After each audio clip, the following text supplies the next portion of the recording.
It's been a while now since we danced the night away, since I saw your face.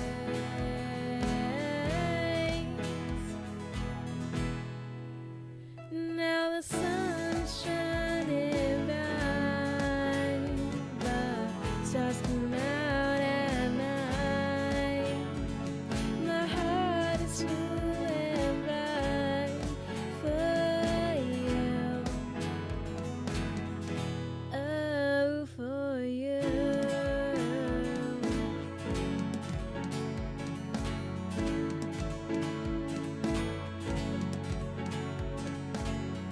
But things are changing now. You're coming out to the desert, somewhere you've never been before. Everything is new to you. I'll help you through, because I know what it's like, trying to make something right. So just know you're not alone tonight, because the stars glow at night, and oh, they shine so bright. I hope this is the best day of your life, because the stars glow at night, and oh, they shine so bright. Just know that this is right for you, oh, for you.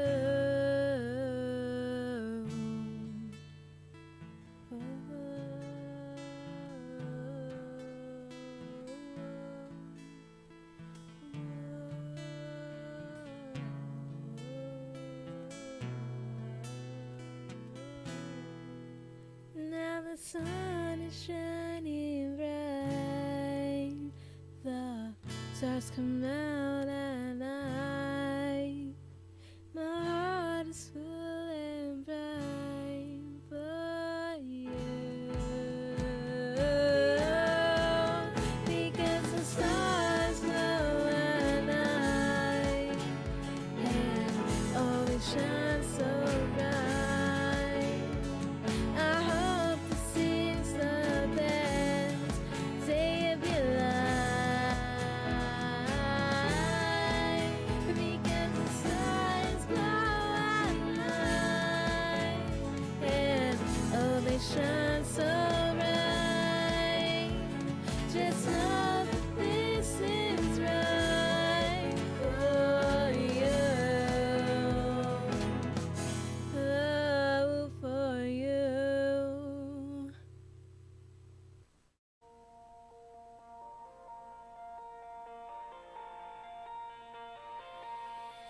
I would drive through Bordeaux when it hurt all alone, but it'll be just fine if heaven's secure. I was lost, I would cry, I would wish all night that it'll be just fine if you aren't leaving for good. I could hear you on the radio playing when I was riding so stuck in Vegas. You said we could never be strong, but our hearts are golden and connected as one. Through lonely days, we got better, better as they came.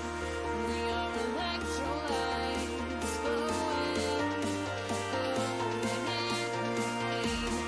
We are electrolytes, electrolytes. Gaming Morning Show.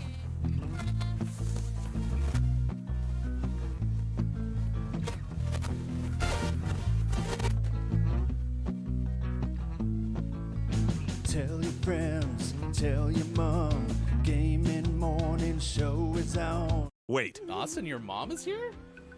No. Why did I look over where Bob is? Austin, your mom is here? Is she over there? I sure hope not. Is she in the box? Whoa. I haven't seen her in like 2 days. Get out of here, Beelin.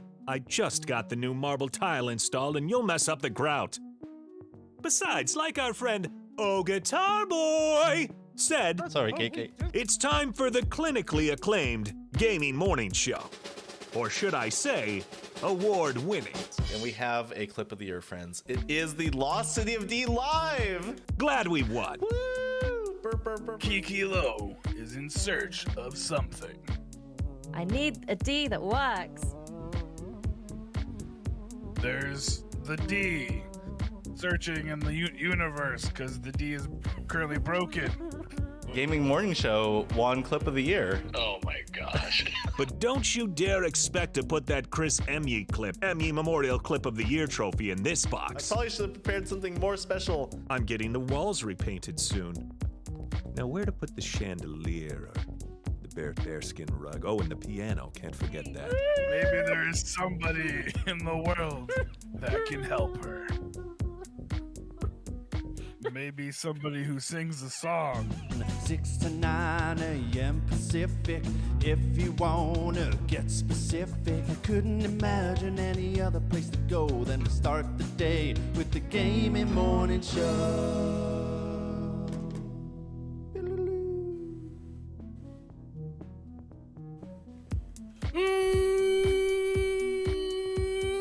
Morning, gamer. It's Gaming Morning Show. Thanks for being here. And today is the day known as Thursday, February 3rd, 2022. Thanks for being with us wherever you may be. It could be Facebook Gaming, Twitch, YouTube, Twitter, and at gamingmorningshow.tv. Today is also the day that we give over $60 worth of a backlog.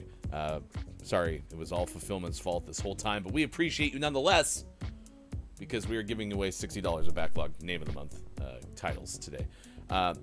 We don't really ever want to blame Fulfillment, but it is important to know that the people who forgot to send out all the games are appreciated. So we're not blaming them. We're just highlighting something. Highlighting how terrible they've been and how not on top of it they are. How terribly inconsistent they are. That's it. Just how terribly. That's it. Other than that, That's all. though, they do a really great job. Fantastic job. Sometimes. It's phenomenal how great they can be sometimes. You know, listen. Also, backlog is a funny word.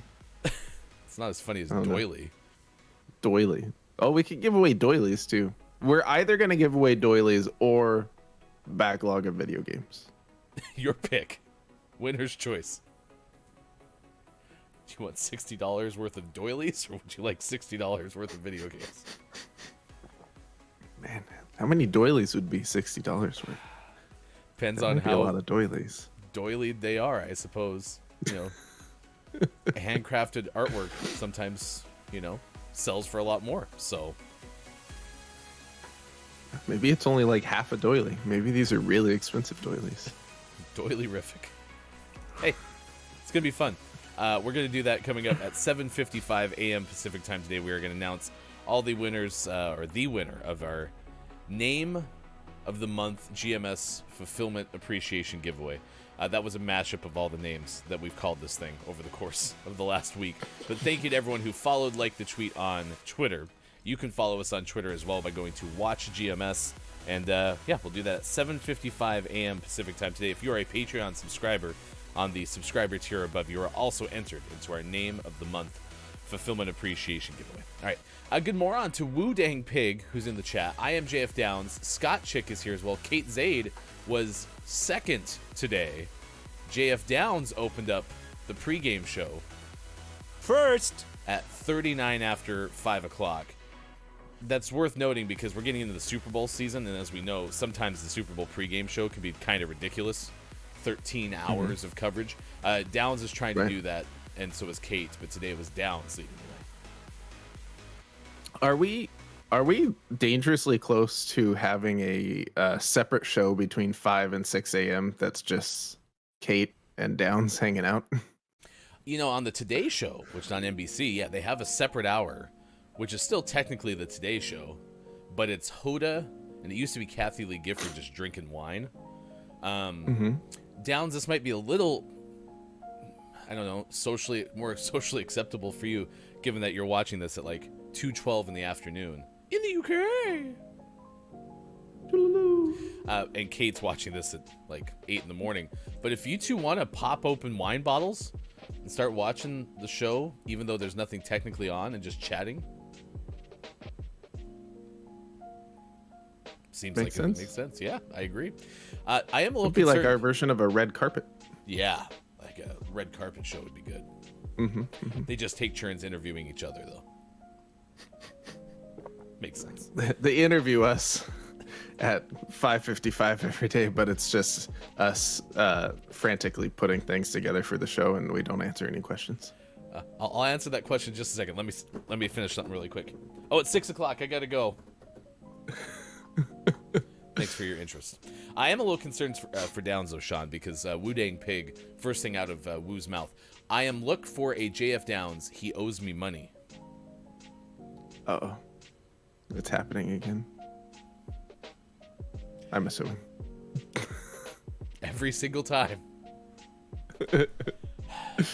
Downs, I thought we told you that we weren't going to bail you out of this like we did last time.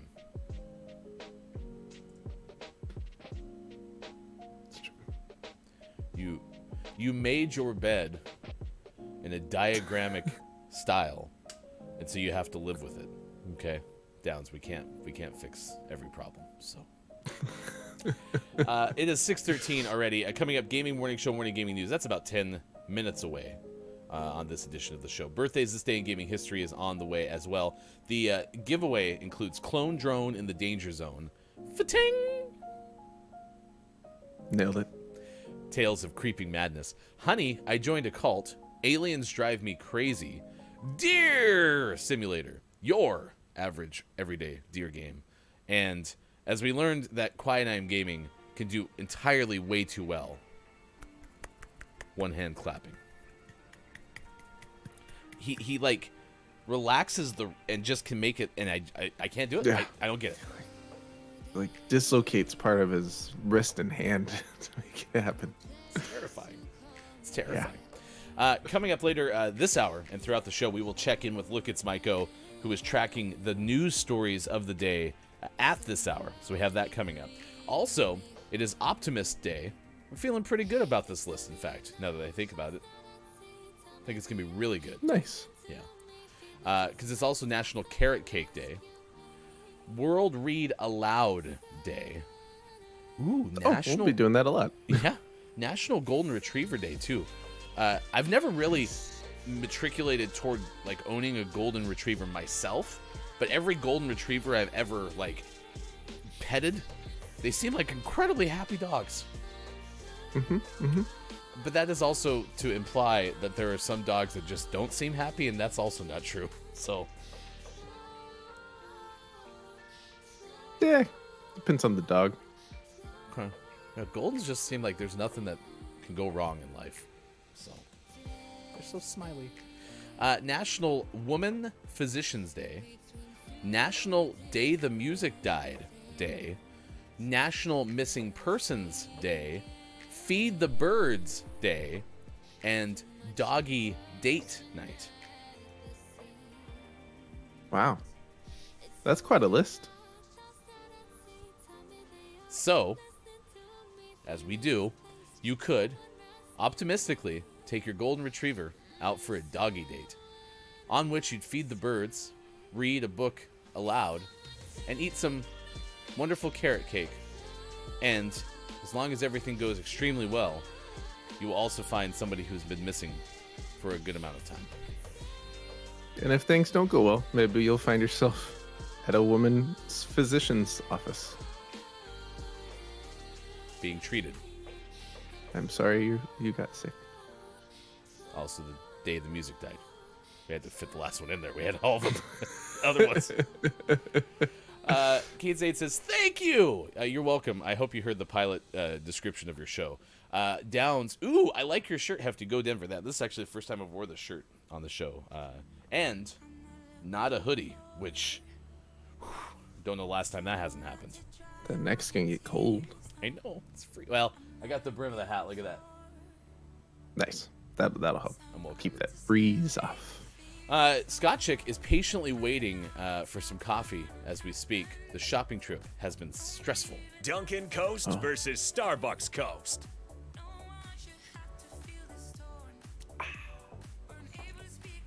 What kind of shopping trip? Interesting. A stressful one. Oh, thank you. Weren't you listening? I was. Today, we are asking you the following question. So the BAFTA nominees are out, and this is my understanding is like the British Academy Awards, the Oscars of Britain. And according to the outlet from which I got this story, that I am for some reason completely blanking as we speak, the headline read, BAFTA hails number of first-time film awards nominees, and it says including Will Smith. So you know I'm happy. It's a good day. Is that how you found this? Was this part of every morning you just Google Will Smith and see what comes up? I don't Google Will Smith. The algorithm that I myself programmed to find every Will Smith story just feeds it straight to me. Perfect. Yeah. I don't have to do any work. Will Smith is nominated for King Richard, a movie that I have not seen. Okay. I haven't seen it either. That looks really good, though. Yeah, I'm excited for that one. So we are asking you, what was your favorite movie from the last year? Now, that doesn't have to be only 2021. It could have been something you've already watched in, say, January or the first couple days of February 2022. But coming up next hour, we will tell you a top 10 list of the best movies from 2021. So we do have kind of a breakdown of what maybe you missed last month, or last year rather, that was awarded, or at least nominated, for a BAFTA Academy Award.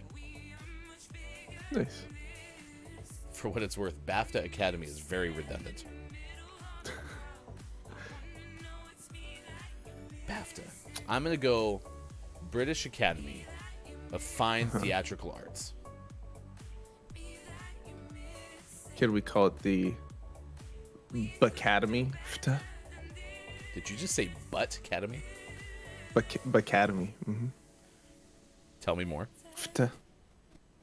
I'm just adding Academy where it belongs, but keeping the letters all. Keeping everything else shortened. Scott Chick is food shopping. Otherwise, Scotty gonna be hangry. Do you get hangry? Not enough to have it be like a thing, but I do as much as like I think anyone does. 'Cause anyone can get hangry. I think everyone can get to different degrees of hangry. And I think that's what you were trying to say. Like, I can get really kind of grumpy. Mm-hmm. But I don't think I get, like, hangry. Like, I'm not going to chew your head off because I'm hungry. Right.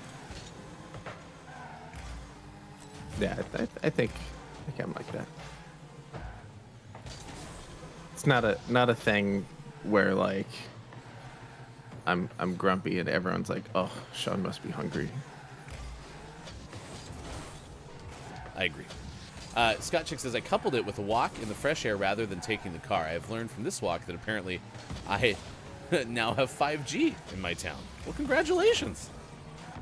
Happy 5G Discovery Day.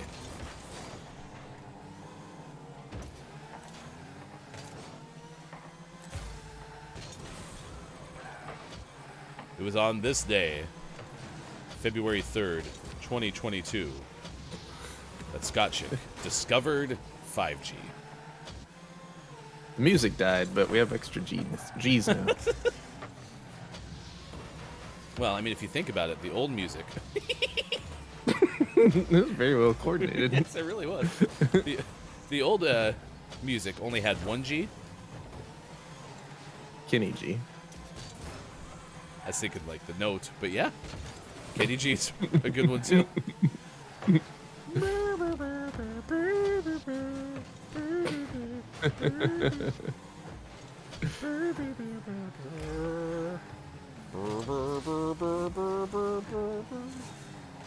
That was Kenny G, right? I'm sure he's played that at some. Do you think Kenny G's at a concert and someone's like, play Careless Whisper? And Kenny G's like, it's not my song. Like, I think there's statistically a good chance that song has come out of a saxophone before. I don't know why, but that just seems like something that's a safe bet. Out of a Kenny G saxophone? Yeah, absolutely. Okay, because as I say, I think that whole thing is saxophone, right? Yeah. The Careless Whisper But no, I saxophone part. Yeah. Tonight we're gonna sing aloud. I don't know if that's how that goes. Nice shot. Or nice defense. Defense. Defense. I'm not gonna lie, this trio that we're playing is pretty okay. Like, Yeah, they're not bad. it's frustrating. Oh yeah, breakaway. Oof. Ah. That's going to come across. I am JF Downs informs us that Bowling for Soup would often credited for Stacy's mom, even to the point where people would request it at concerts and became a running joke. In the end, they did record a cover of the song. Who sang Stacy's mom? Fountains of Wayne. Oh no! So the names Not for are fairly Bowling for similar enough that Bowling for Soup would get confused. Apparently, I had never heard that before, but I like that. Play Stacy's mom. We don't know that song. I wonder if Kenny G's ever played Stacy's mom.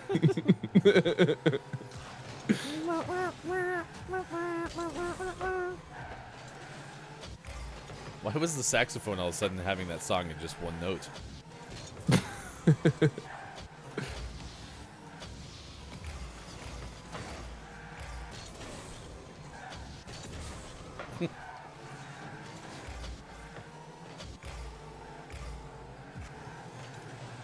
I got it.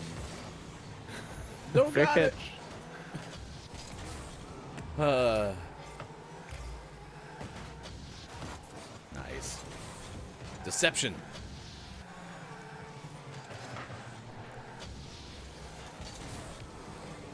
Nice work. Swatted. Come on, Steve. Nice shot. From Blue's Clues. Ah, that's an assist for me. Upper 90. Cracked. We got Gaming Morning Show Morning Gaming News coming up after this. Yesterday I had a meeting. Yesterday evening.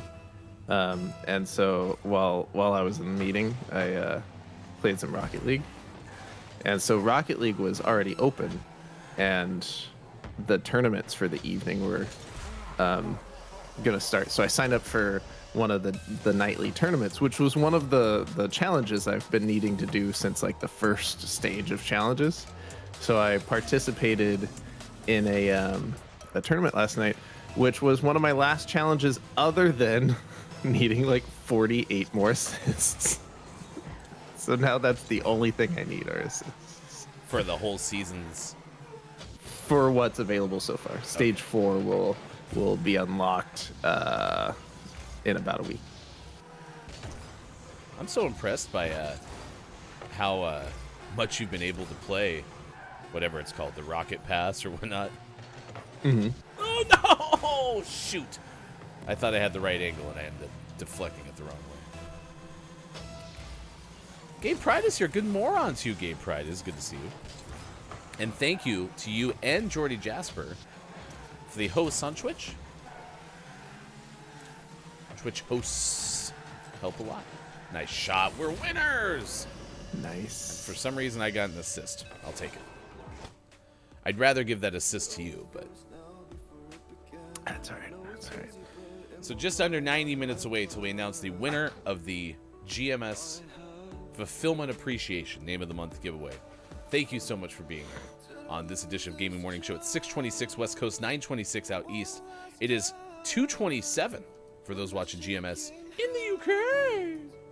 I am JF Down says the cover art for the song release reads, quote, "Finally you can say this is your favorite song by BFS and not look like an idiot."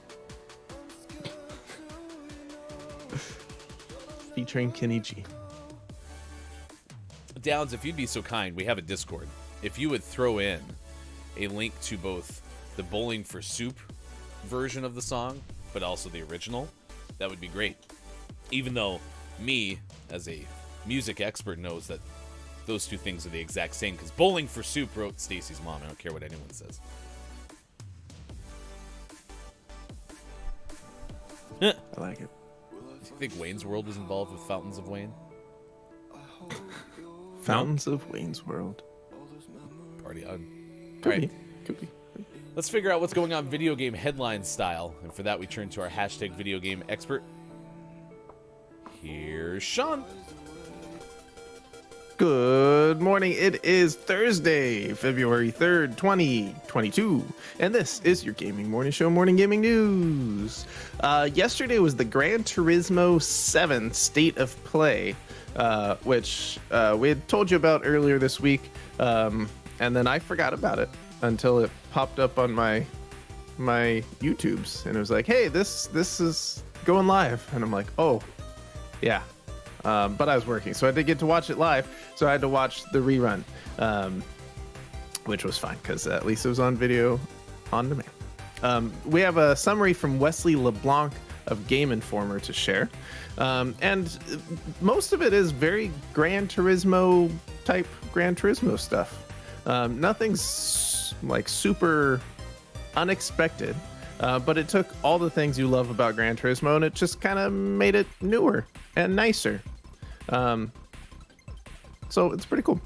So if you liked previous Gran Turismo games, you'll probably like this one. If you hated previous Gran Turismo games, too bad. You had your chance. They had a return of most things you'd expect. Of course, there's a pretty extensive world map with 34 different racing locations with 97 different layouts across those locations. The game has over 400 cars, and more cars and layouts are going to be added at a future time. So it's just going to get bigger and better. You have a used car dealership built into the game. So cars that you don't want anymore, you can sell, and you can buy used cars to save some digital money.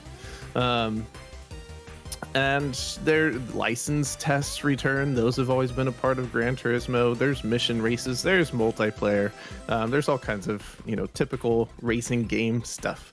A couple new things they've added that are just tweaking things that have existed in the past. One is a pretty cool looking music replay system where you can replay the race you participated in, but it kind of auto generates some cuts to music, and it's done on its own, so you can make it look pretty cinematic just by going into a music replay and taking a look.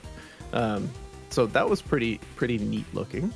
Also, there's a very, very extensive photography section where you can put some of your favorite cars in the game into realistic locations and get some fairly real looking photographs. So that's pretty cool. I've never been a huge photo mode person, but I do appreciate when it's done well, and this one looks like it has all the tools you would want if you are skilled in the digital photography world. So check it out. Gran Turismo-y. Adjective to describe very Gran Turismo-y. To describe the amount of Gran Turismo in a given state of play. There's so much Gran Turismo. 7 of them. More than 6 economies. I do agree with you. I don't participate as a digital photographer, but it reminds me a lot of my stance on watching people play single player games, right? I love it, even though I don't play them myself. I like seeing folks digital photography, even though I don't do it myself. It's great. Yep. I like watching other people's. Yep. I've given it a shot. I go into photo mode into games, especially when they're very gorgeous. I'm like, oh, this is so pretty. Oh, okay, I'm bored. I'm going to play the game now. So, but other people make pretty stuff, and I'm excited to see it. In our next news story of the day, Nintendo is planning, quote, a variety of projects for Kirby's 30th anniversary. This is from Ryan Dinsdale of IGN. We are, of course, in the midst of Kirby's 30th anniversary. And Nintendo likes to do things to celebrate their franchise's anniversaries, and Kirby is no different. So Nintendo tweeted out, quote, to celebrate that anniversary, we are planning a variety of projects in collaboration with the Kirby developer HAL Laboratory, aimed at sharing the charm of the Kirby series with many people. Of course, Kirby already has a game coming out, Kirby and the Forgotten Land, and this will be branded as one of those celebrations. It's going to be released on March 25th. Marking the mainline Kirby's series' first 3D action game. But apparently there will be more things in store. The smallest of which came on the heels of the announcement tweet, and that is a cute little downloadable special wallpaper for Kirby's 30th anniversary, where you can see all the variety of Kirby designs over the years. Spoilers, most of them are pink and orb shaped with arms and legs. But they're slightly different. And it says Kirby 30th anniversary. Could you remind me what Kirby's shape is? Orb like. And Kirby's typically what color? Pink. Okay, cool. Thank you. Kirby's cute. I don't know what else they're going to do for his anniversary, but it'll be fun. Maybe a pink Switch with arms and legs.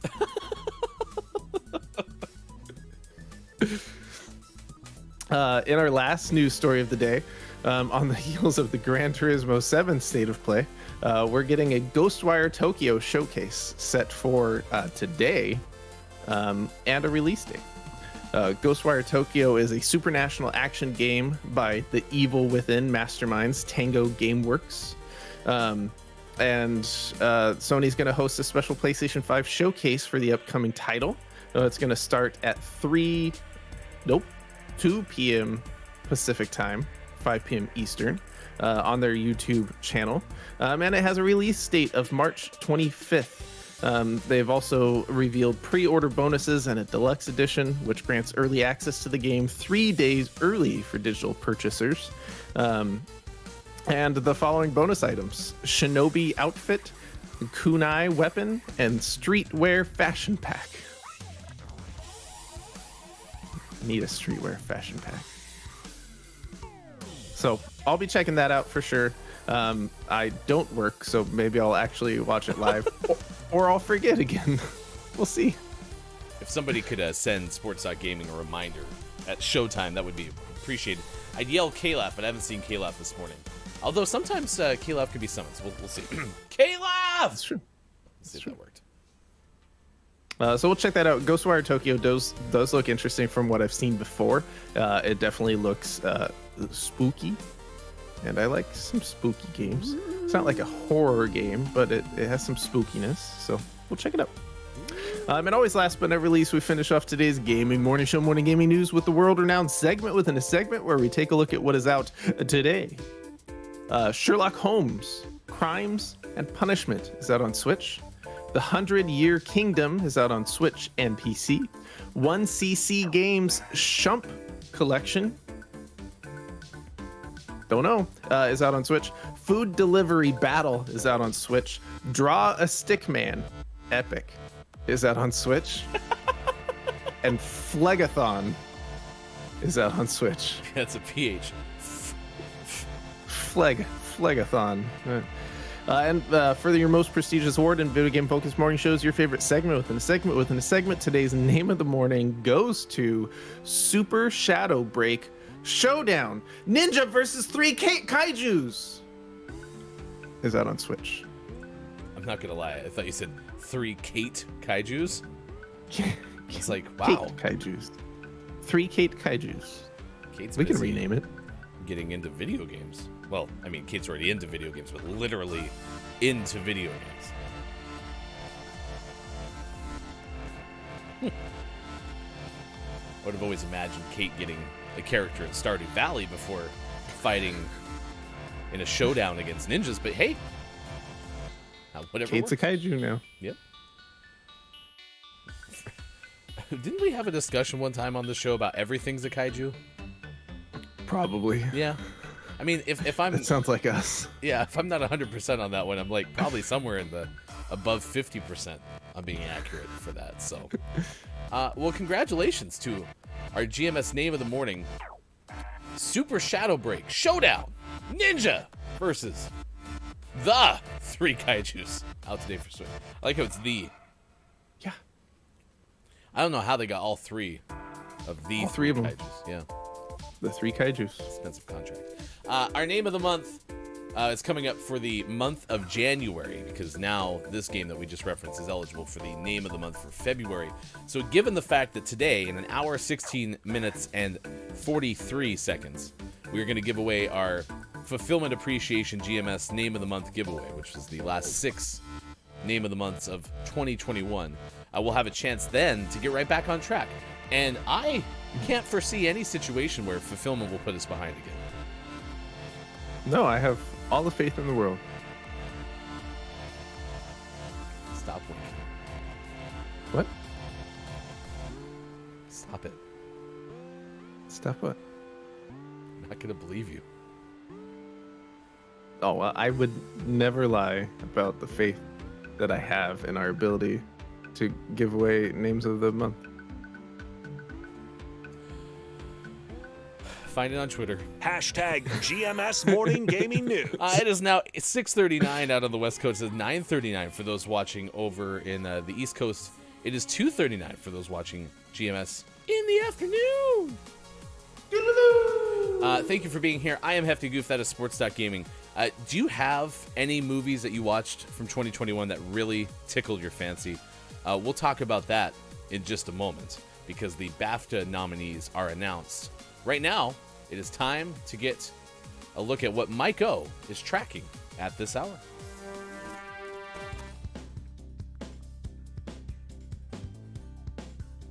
Good morning, Ryan and Sean, and happy Thursday to all you folks in chat.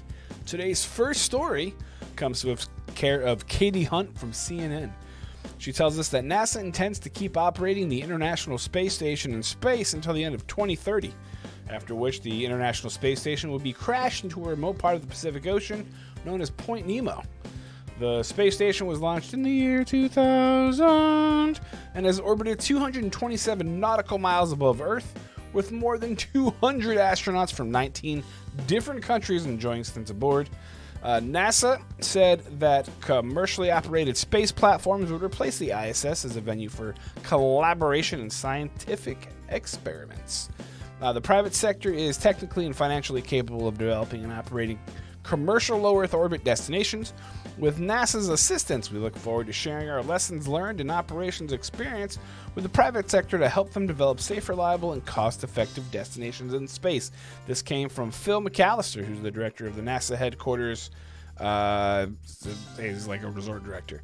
The report we have delivered to Congress describes in detail our comprehensive plan for ensuring a smooth transition to commercial destinations after retirement of the ISS in 2030. The International Space Station is going to be brought back to Earth in pieces, and it's going to fall in an area known in the South Pacific, which is uninhabited, known again as Point Nemo. The report said its budget estimate assured that they will be able to make that happen, and it's going to happen in January of 2031. The area is approximately 3,000 miles off the coast of New Zealand and about 2,000 miles north of Antarctica. It's estimated that the USA, Russia, Japan, and other European countries have sunk more than 263 pieces of spacecraft in the ocean since 1971. So it's a lot of grossness. That's why you don't go swimming in the ocean. Stick to pools. Back to you. Stick to pools. It's the advice from Look, It's Michael. Stick to pools. Don't go swimming in the ocean. I hope NASA doesn't have a hard time finding Nemo.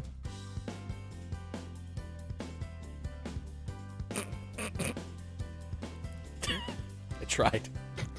I really tried to hold on. Couldn't do it. And it's such a waste, just putting it in the ocean like that. What if we wanted to use parts of the International Space Station, like make it into a nice, like, tiny home or something? How gentle of a landing could you make it so that you could do that? I don't know. I bet that would be very expensive, and that's why they don't. Well, it'd be cool if they did, because I honestly like that idea. You could make, maybe you could get some cool floaties, and then instead of it sinking, just kind of rolls in the ocean. Yeah, turn it into a museum. Very small museum, only a couple people at a time. Good morning to you, Forgotten Vendetta. Welcome back. Top of the Maura. We are a morning radio show that plays games, talking about the BAFTA Award nominees, among other things, this morning. At 6:50 this morning, we will do birthdays this day in gaming history. Forgotten Vendetta said, "No, not at Point Nemo." Should I know about Point Nemo? This is first I've heard of it. Okay. Forgotten Vendetta. Why should I be worried about Point Nemo?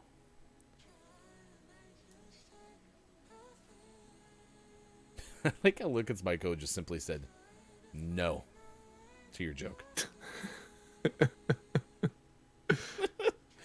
Scott Chick says, Sean, are you not concerned about poking your eye with the spoon in your cup? No, I'm like Neo from the Matrix. I just dodge it. No, I keep a hold of it, and then it goes at like 10 o'clock.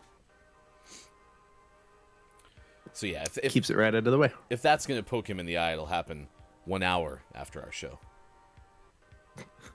because he keeps it at 10 o'clock. Huh? It's pretty good. Good morning to you, Ruggs. It's good to see you. Top of the Maura. How are you all doing today? We are very well. Did anyone watch any good movies from 2021? As I think about this question, I'm sitting there realizing I probably have not watched many movies from 2021 that were any good. I didn't dislike The Matrix. I didn't dislike Mortal Kombat. I forgot that was this year. I didn't dislike Red Notice, although Red Notice was cheesy as all get out. It was like, hey, let's give Ryan Reynolds a chance to be Ryan Reynolds-y, but with The Rock. So there's that. Listen, I don't watch that many movies, right? So I think all the movies that I watched were fine. They were fine. Encanto was pretty good. I really liked Dune. Dune was really good. But I feel like I was destined to like Dune just because I was really excited about it and I like the book. And even if it had been bad, I probably would have enjoyed it for what it was. I think that's fair, because I had said I wanted to watch Dune, and I was excited about Dune. I've still not watched Dune, so.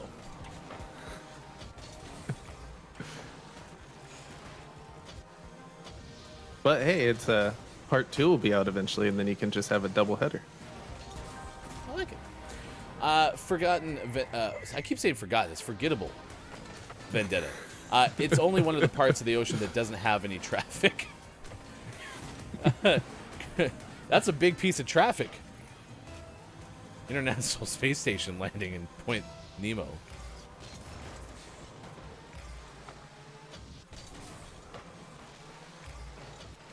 Could you imagine going out for a nice boating day? They're like, not today. Why not? We're just, dumping the International Space Station here today. Oh, fair.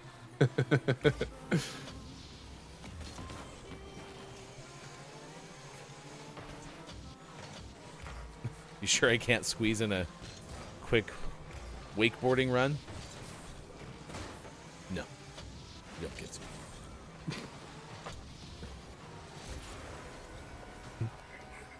Scott Chick, oh my.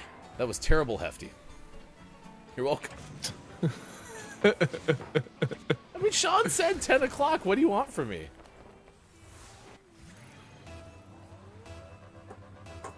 On your face, then, is 12 o'clock right here between the eyes?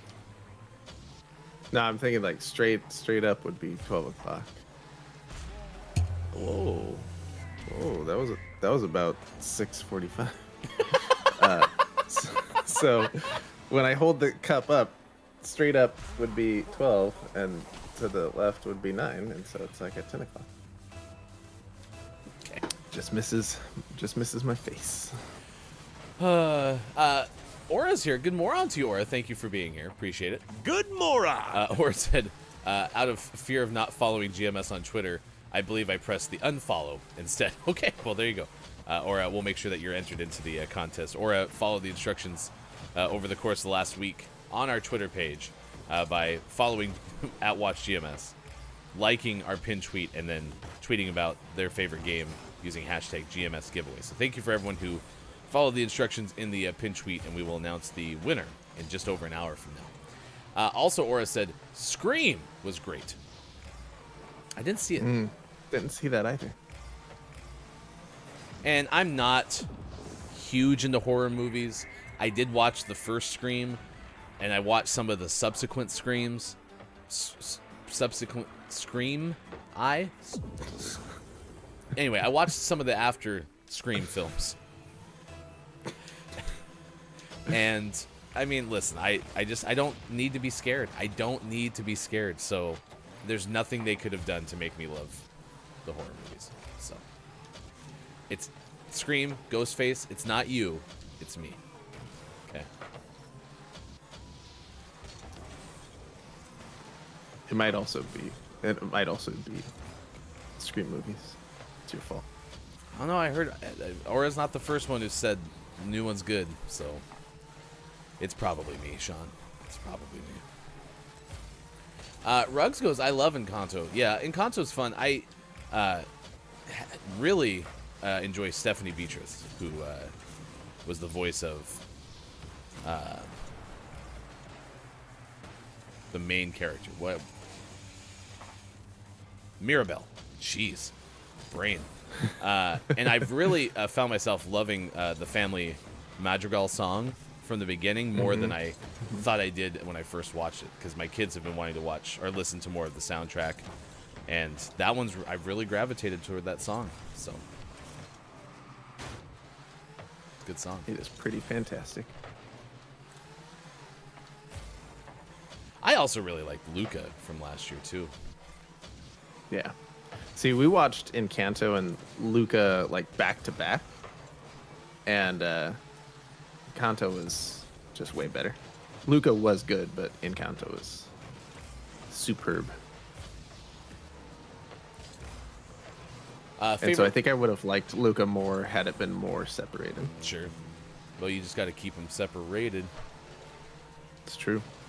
We should write a song about it. Oh, we got birthdays this day in gaming history coming up next. Vendetta said, up here, before the pandemic, there used to be a yacht race every year where people race from New Zealand to Point Nemo or from Africa to Point Nemo. I didn't know that. Have you ever watched, it wasn't yacht racing, right? But isn't it like sailboat racing? Isn't that what the America's Cup is? That sounds right. Man, that thing, watching how fast those boats can go, knowing that they're powered, I think, strictly by wind. And listen, anyone who wants to correct me can, but, like, that's amazing if that's the case. I mean, they're gigantic, so makes sense. Real big. Ruggs' favorite movie from last year was Spider-Man. That was Look It's Mike O's vote as well. All Spider-Man, No Way Home was the best movie of 2021.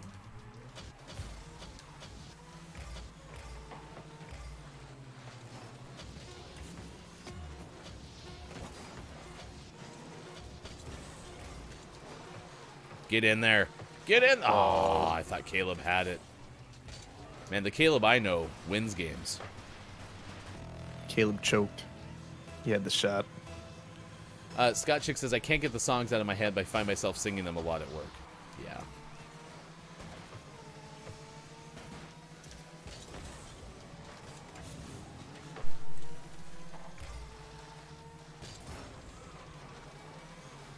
Aw. Took my boost. Doesn't matter anyway, because you're cracked. Nice work. Thank you. Thank you. Sports Doc Gaming is cracked. Our streak is 2. Yeah, both overtime wins too. Rugg says we don't talk about Bruno. Who? That's true. I got 2 assists in that game too. Fantastic. I still think Dolores is my favorite character from that whole movie. Yeah. It's pretty good. Aura says, look, I'm just a psycho that likes watching people get carved up in movies. Aura, I understand the horror genre is made for a lot of people. I am just not that person. Yeah. Vendetta also mentioned Dune, like you said, and also Venom, Let There Be Carnage, and then Ruggs immediately, all caps, said, oh my gosh! Venom was fantastic!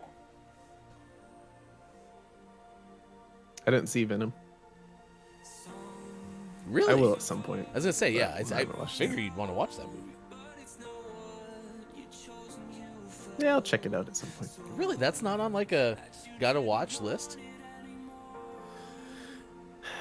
No. It wasn't. It is one that I will. Like, the chances of me not watching it are pretty slim, but I wasn't rushing to see it at any point. Ruggs is giving us permission to stop the show and go watch Venom. You want to do it now? Nah, we can wait. Okay. We have to check in with Look It's Maiko next hour and in the last hour. Plus, we have, like, I don't know, this giveaway to announce a winner for in like an hour. So, We could give away Venom. do you have Venom? No. Okay. Just a sec. Let me extract some. This is how you extract Venom from your teeth. That's how snakes do it. If we could get a snake extracting venom on that side of the screen. There. And then put me side by side. It's the exact same. It's time for birthdays to stay in gaming history. If you have a birthday to celebrate, please let us know. 6:54 West Coast, 9:54 East Coast, 2:54 for those watching GMS in the UK. Today is Blythe Danner's 79th birthday. 79th birthday for Blythe Danner. Happy birthday. Any fun facts by chance? Nope. Okay. Fun How about fact, first name is Blythe. Is Blythe's last name Danner? Sometimes. Oh, wait. This is Blythe Danner. I remember seeing Blythe at a special screening of The Tomorrow Man. Do you remember that? Yeah, with John Lithgow. Oh, yeah. Yeah, Yeah, that was at the Robin Williams Center, if I believe. Yeah, that was a long time. That was like way back in 2019, though. Yeah. But if I remember it vividly, in my mind, it was an Andy Kropa photo that I recall in my mind's eye.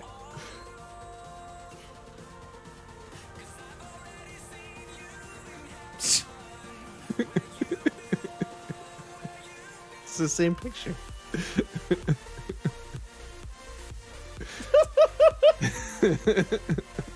Nailed it.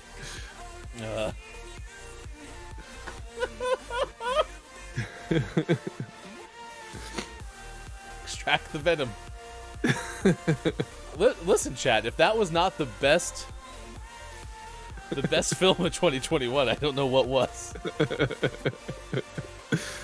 All right. Morgan Fairchild. Which, by the way, I thought that's what you're doing, was fighting a picture of Morgan Fairchild. The snake is not Morgan Fairchild. I'd like to point that out. 72 today for Morgan. Nice. Has been nominated for both a primetime and daytime Emmy. Nathan Lane is 66. Nathan Lane was one of the voices of Timon or Pumbaa, right? Yes. Who That voiced checks out. Pumbaa? That was Nathan Lane. No, Ernie Sabella was Pumbaa. Nathan Lane was Timon. That makes sense. Don't make me bust out my impression of a... Is it a tomcat? No, it's not. Meerkat.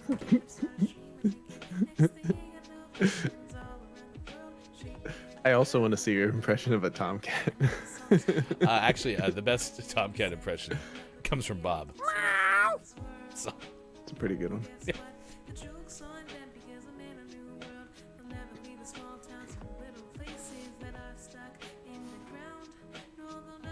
Better.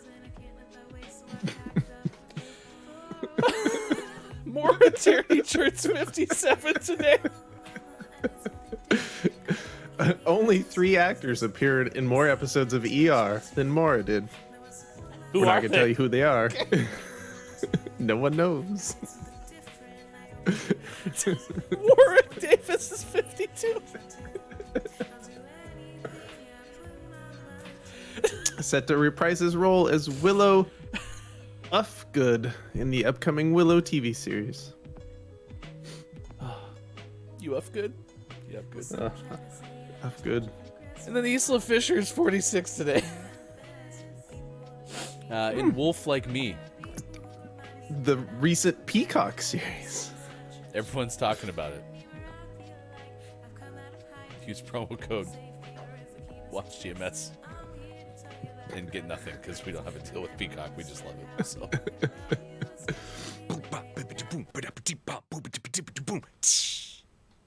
We've got a drummer birthday.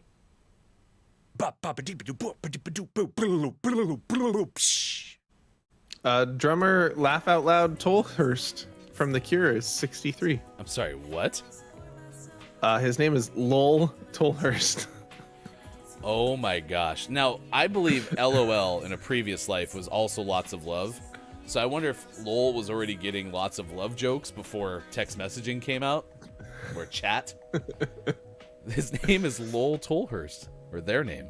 I don't know. Lowell. Lowell Tolhurst. I love those Tolhurst cookies. They're delicious. Guitarist Lee Ronaldo of Sonic the Hedgehog Youth is 66. Oh, you're probably trained in this given the fact you're a doctor. Today is Henry Heimlich's not alive birthday. What do you think Henry Heimlich died of?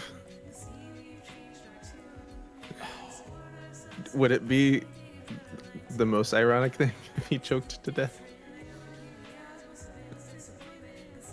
It would be, especially if somebody tried to save Henry's life, but wasn't able to. They did the Heimlich maneuver wrong. I really hope that's not the case. I hope Henry died peacefully in his sleep. I'm sure. I'm hoping. He died December 17th, 2016 at the age of 96. Whoa, it's that recently? Yeah. When was the Heimlich maneuver founded or titled or published? Looks like was first published. He first published his views about the maneuver in an informal article in the magazine Emergency Medicine in 1974. Okay. The article was entitled "Pop Goes the Cafe Coronary." And the cafe coronary goes pop? Apparently. He died from complications of a heart attack, so did not choke to death. That's good. I mean, not good that he died, but happy it wasn't from choking. All right, well, there's your birthdays. This day in gaming history, we have not one, but two from before 1995. That gives us a chance to play everyone's favorite game. Lawsuit or not a lawsuit, Sean gets to pick. The first one is from 1984. Not a lawsuit. Ding! Mattel announces it is selling its Intellivision video game business for US $20 million in cash to a group led by Terrence Valesky, and executive Mattel Electronics for $20 million. It says the price tag twice in that run. So they announced that they're going to sell it for $20 million in cash to somebody for $20 million. Perfect. It would have been a much worse deal had they sold it for like $6 million for a $20 million deal. The math wouldn't have changed. I'm no businessman, but that's a bad deal. Correct. All right, you're 1 for 1. The other one's 1989. Not a lawsuit. All right, 1989. Nintendo files an amendment to its January lawsuit against Atari Games, charging patent infringement. Incorrect. No, that's not a lawsuit. That's an amendment. Incorrect. Thank you, Bob. This day in gaming history, 2005, the Madden Bowl is held. It was known as the Xbox Live Madden Championship that particular year. So, there you go. Nice. Downs had said, it bugs me out that I cannot figure out if Tom Hardy is the greatest or worst voice actor of all time, because it has to be one or the other. There's no in between. Follow-up question, is Tom Hardy in Venom? Yes. Vendetta said, yeah, Shang-Chi was pretty good. You know, listen, Maiko keeps telling me that is the Marvel movie I need to start with. I might do a double feature, believe it or not. I might watch Shang-Chi and The Eternals. Do you want to watch those with me? Sure. Have you seen them already? No. Okay. Do you want to cuddle? Always. Sick. Likewise. I know. Rugg says, can't be the best actor if Tommy Wiseau is the best actor. That's from Ruggs. Aura said, we can forget Black Widow and Eternals to an extent. We now have Yelena, who is the great character. But other than that, okay. Also, this is new information to me. I didn't know this. We actually have renowned voice actor Ruggs in the chat. Ruggs voice Pumbaa. Of course. And we were connecting people too. Vendetta got an autograph from Ruggs, so. Oh, great.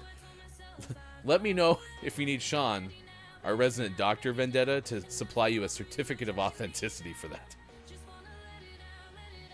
Everyone knows that's part of what doctors do. Top of the Maura. Earthling is here as well. Hour number 2 is coming up. We are less than 50 minutes away from announcing our winner for the Fulfillment Appreciation GMS Name of the Month giveaway. Over $60 in a backlog of 2021 names of the month. We will do that when we come back in the 7 o'clock hour. Also from But Why Though, year in review top movies of 2021, since we are asking you about the BAFTA nominees. What was your favorite movie from the last year? That is our question of the day. Also next hour, sports!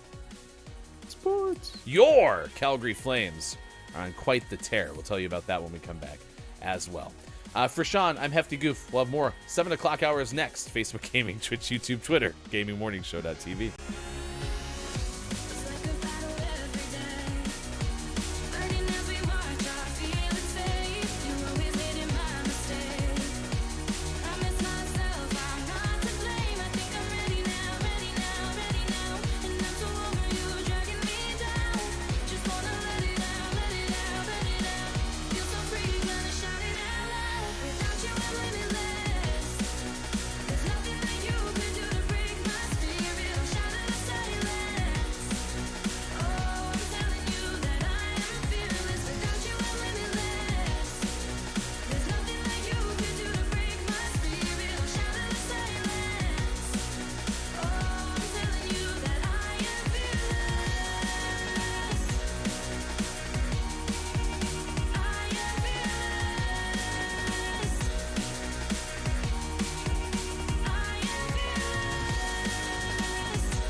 In a world where things are broken, Kiki Lowe is in search of something. I need a D that works. There's the D searching in the universe because the D is currently broken, but we need a newer D. Where can she find it? Where can I get a D from? Maybe, Who will give me the D? maybe there is somebody in the world that can help her. Maybe somebody who sings a song. That's how we do, baby. Coming to video screens near you and on your telephone devices in 2022. Sorry, Kiki. Kiki Lowe and Superphonic in the Lost City of D. Finally, the D, and it feels so good. Only on Peacock.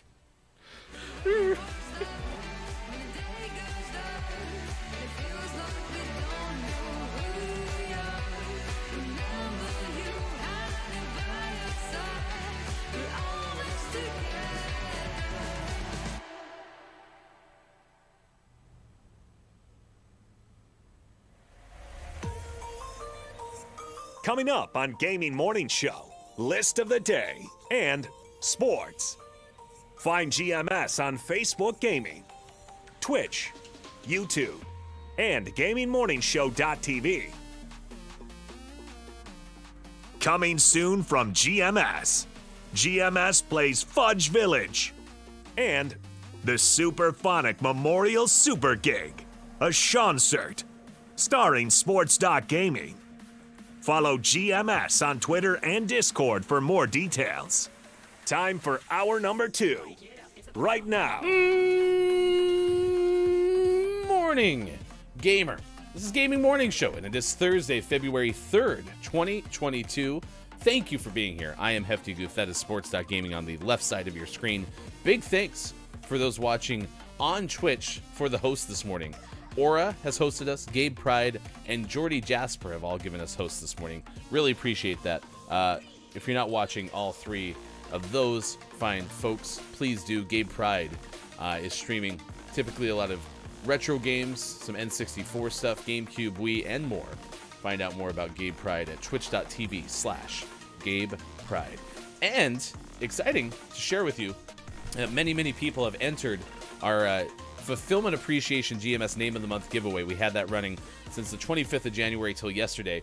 If you followed Watch GMS, you liked our pinned tweet, and then you tweeted yourself with hashtag GMS giveaway and at Watch GMS, you are entered into our drawing, and we will announce the winner of over $60 worth of games coming up at the end of this hour. And all of our Patreon subscribers on the subscriber tier and above are also entered as part of our double entries perk. You always get one, and if you enter, like you might have on Twitter rather, you will get an additional entry. If you would like to become a Patreon subscriber, it's very easy and more affordable than a Twitch subscription. Go to patreon.com/gamingmorningshow. All right, coming up in 10 minutes, we'll tell you the top movies of 2021 from But Why Though, ButWhyThoughPodcast.com. Also this hour, sports, the BAFTA nominations are out. This is the British Academy of Fine Theatrical Arts, probably. That checks out. Number of first-time film award nominees, by the way, including Will Smith, nominated for King Richard, where he plays the father of Venus and Serena Williams. The article that I found that I forgot to cite, and I apologize, I'm going to figure out what it was in the 8 o'clock hour, says the British Academy undertook a lengthy and deeply humbling review in 2020 following a year in which its nominations were criticized for their lack of diversity. Part of the, quote, extensive remit was to help support and recognize new talent. So now, just 2 years on, the 2022 list of nominees helps underlies these efforts and the seismic changes to the voting procedures, with more recognizable names, award regulars, and several considered 2022 frontrunners having largely been replaced by BAFTA debutantes. Will Smith, of course, is on this list, but 19 are first-time BAFTA nominees, and BAFTA was excited to shout out said nominees because, well, they wanted to, I suppose. Here are some of the first-time nominees. Alana Haim of Licorice Pizza, Ariana DeBois of West Side Story, Woody Norman of Come On, Come On, Joanna Scanlon of After Love, Tessa Thompson for Passing, and many more. We will link to the article as soon as I find the article. Nice. I'd like to introduce a motion. If we could change the term BAFTA nominees to BAFTAnees, please. I will second that motion. If you are voting for this motion, everyone in the chat say yay if in favor.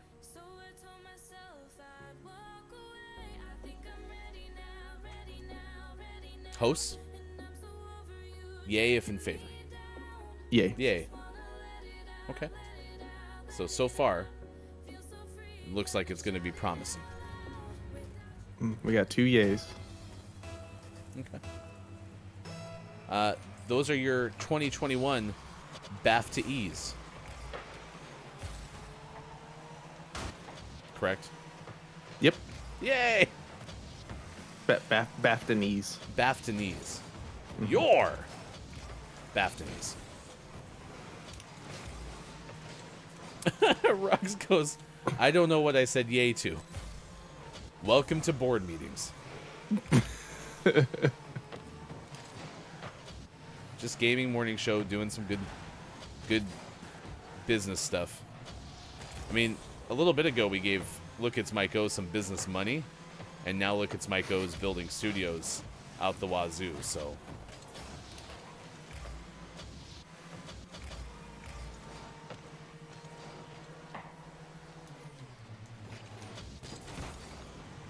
Get in there. Get in there. Nice. That was a beautiful shot. Snuck it in there. Beautiful game. That was a lob. According to Aura, the movie Spider-Man No Way Home is ineligible for BAFTA. Why? Oh, they didn't file the right stuff in time. That seems odd. Wasn't it a Marvel movie? Yeah. Well, Marvel and Sony. Mm-hmm. Wouldn't you figure after Marvel started putting out a movie every 4 minutes that they would have just had all that kind of filing stuff down? That might have been the Sony part of Marvel stuff. No. I don't know, but maybe. Downs goes, this is back to our clip of the year winning clip, the Lost City of D trailer live. Ryan's laugh makes it for me. I do love listening back to that. Downs also said, it's a bargain. I can't remember. That's in relation to the giveaway. Thank you. I knew it was from moments ago, but my brain stopped working. British Academy of Film and Television Arts. Okay, I wasn't too far off. What is the Oscars is held by, the U.S. Academy. What are they? Are they also like the United States Academy of Film and Television Arts? Probably. Or is Oscars an acronym? Oh, I don't know. If only K-Laugh were here.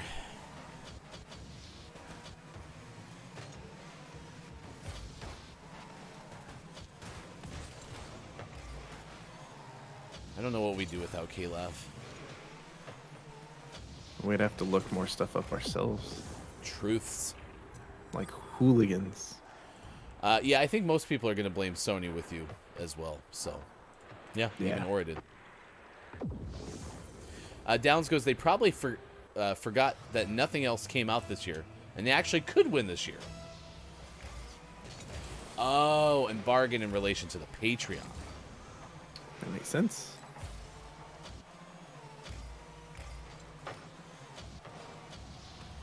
Oh, I was going to get you an assist. I saw it coming.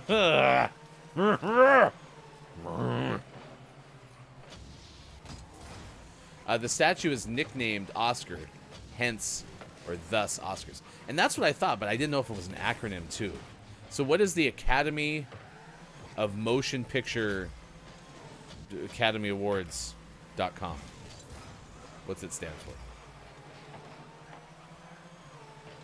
Because everyone who wins an Oscar gets up there and goes, I'd like to thank the Academy. So clearly that's in the title. I hope. Otherwise they're thanking the wrong people.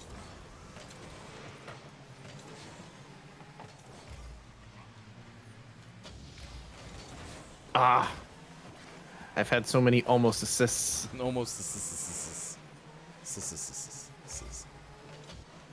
But yeah, confirmed. Not Oscars is not an acronym. Maybe it's named after Scott Chick's cat.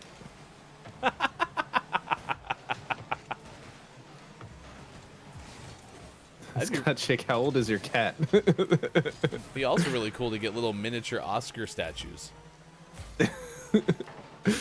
Maybe that can be our awards.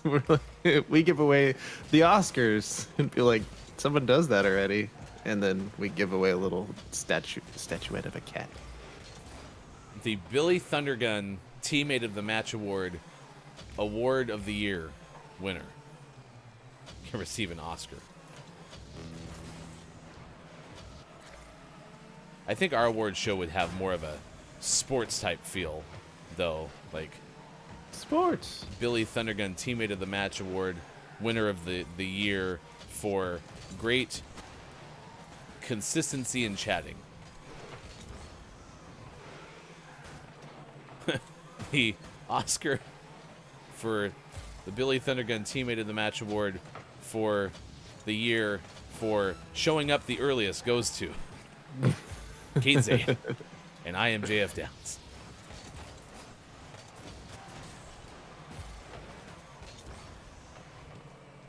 Most VOD minutes watched goes to I am JF Downs. Scott Chick goes, the award is the Academy Award, but is nicknamed for Oscar. Oscar is 7th, allegedly. I still think it's named after the cat. We're one of life's winners chats at 724. Look at that. 3 for 3. That one was an overtime. Mm-hmm. Hey, overtime wins and regulation wins still count as 2 points. You are one of life's winners. So we have 6 points. Perfect. Get it? Are you trying to get us to 100 easier? Whatever. Look, it's Maiko. Austin's pending approval because she's one of the most wanted list or something.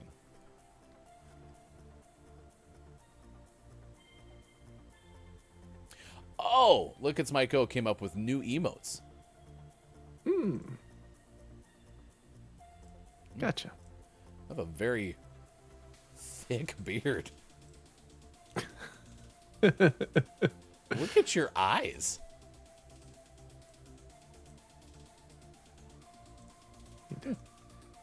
I need to make this bigger. Oh, everything. Oh, the chat's so big right now.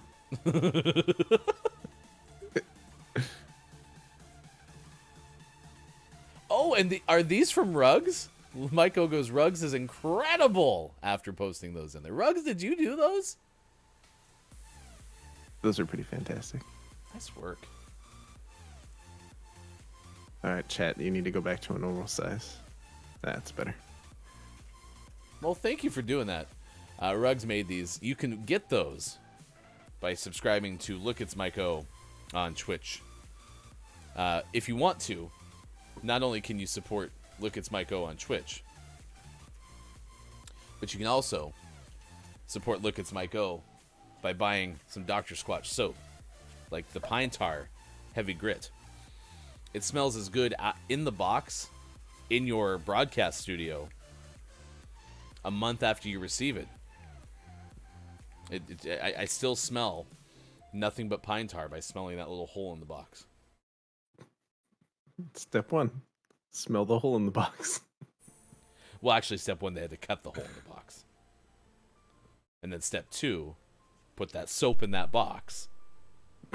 Step 3, Make sure you smell the hole in the box. And that's how you do it, baby. Smell the squatch.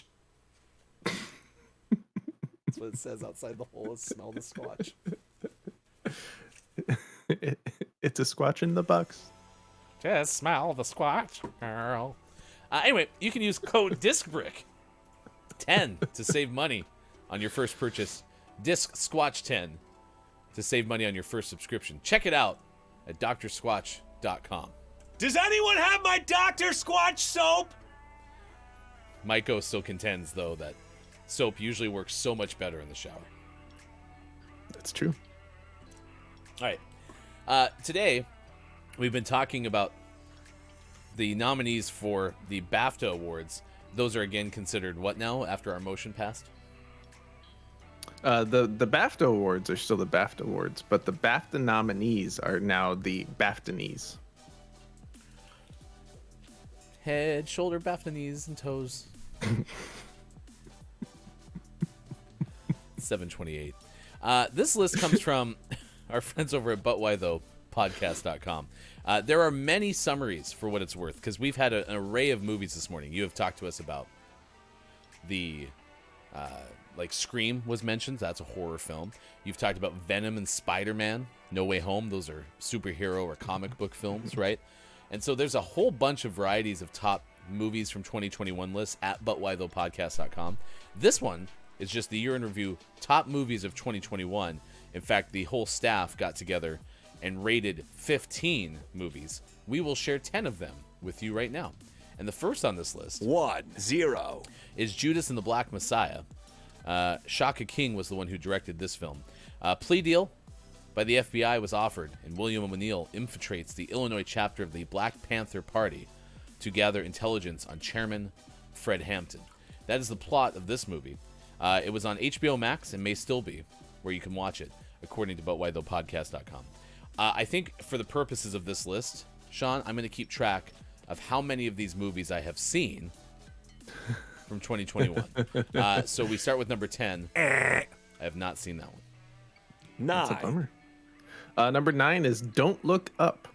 This was written and directed by Adam McKay, starring Leonardo DiCaprio and Jennifer Lawrence. Also Meryl Streep and Cate Blanchett. This is about an astronomy grad student and her professor who make the astounding discovery that a comet is orbiting within the solar system and is on a direct collision course with Earth. The other problem, no one seems to care. Turns out warning mankind about a planet killer the size of Mount Everest is an inconvenient fact to navigate. This one has a tremendous cast in terms of the star power behind it. Many people I've heard, not just on this list, but many people I've heard said it's a good movie and I should watch it. But I haven't. 0 for 2. 8. I Carry You With Me from Heidi Ewing, the director of this film. You can watch on Amazon Prime. ButWhyThoughPodcast.com reads, ambition and societal pressure propel an aspiring chef to leave his soulmate in Mexico and make the treacherous journey to New York, where life will never be the same.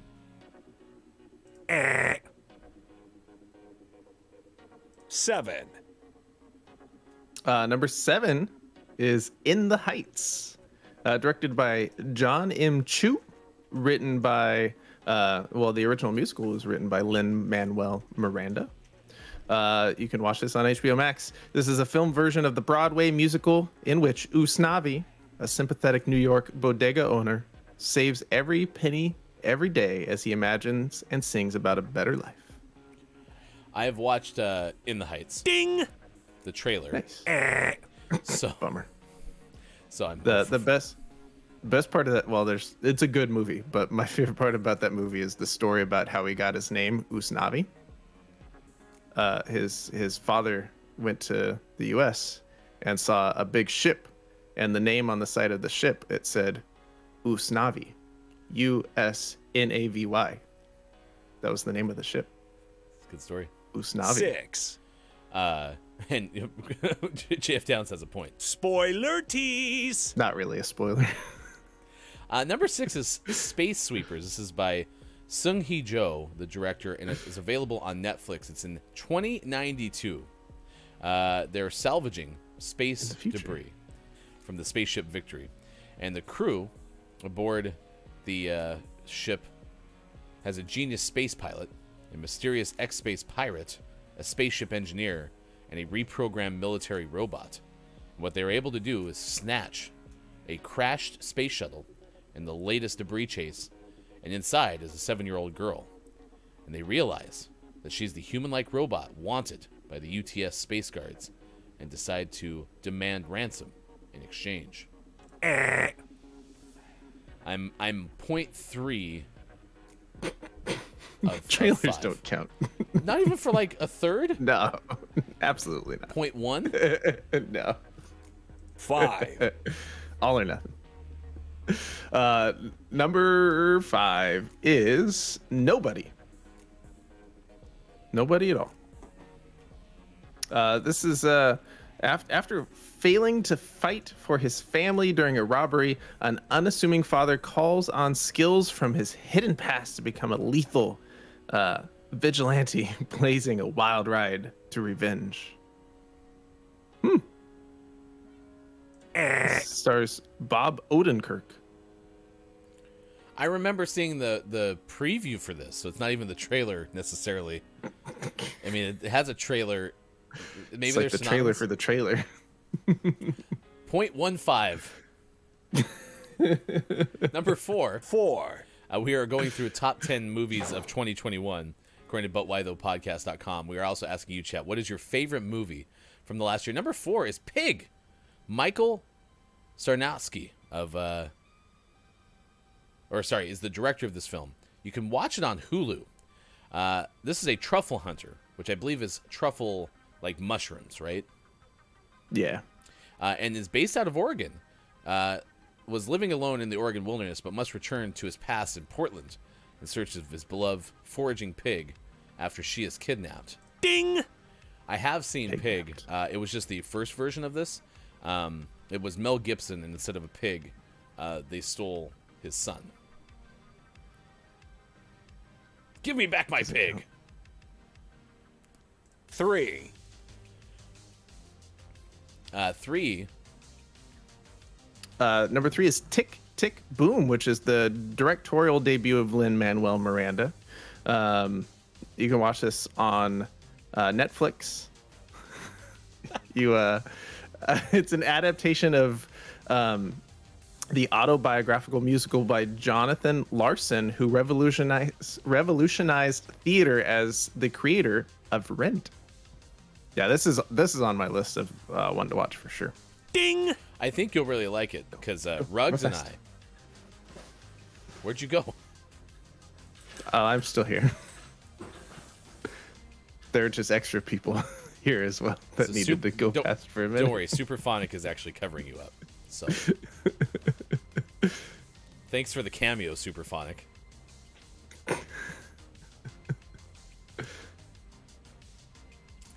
By the way, this Superphonic picture is brought to you by the button on my OBS that says "Fake Sean."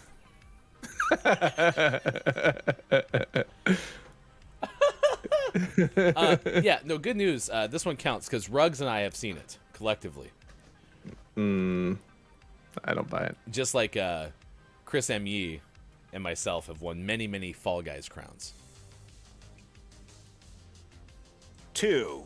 The Green Knight. This is David Lowery directing this one from Amazon Prime.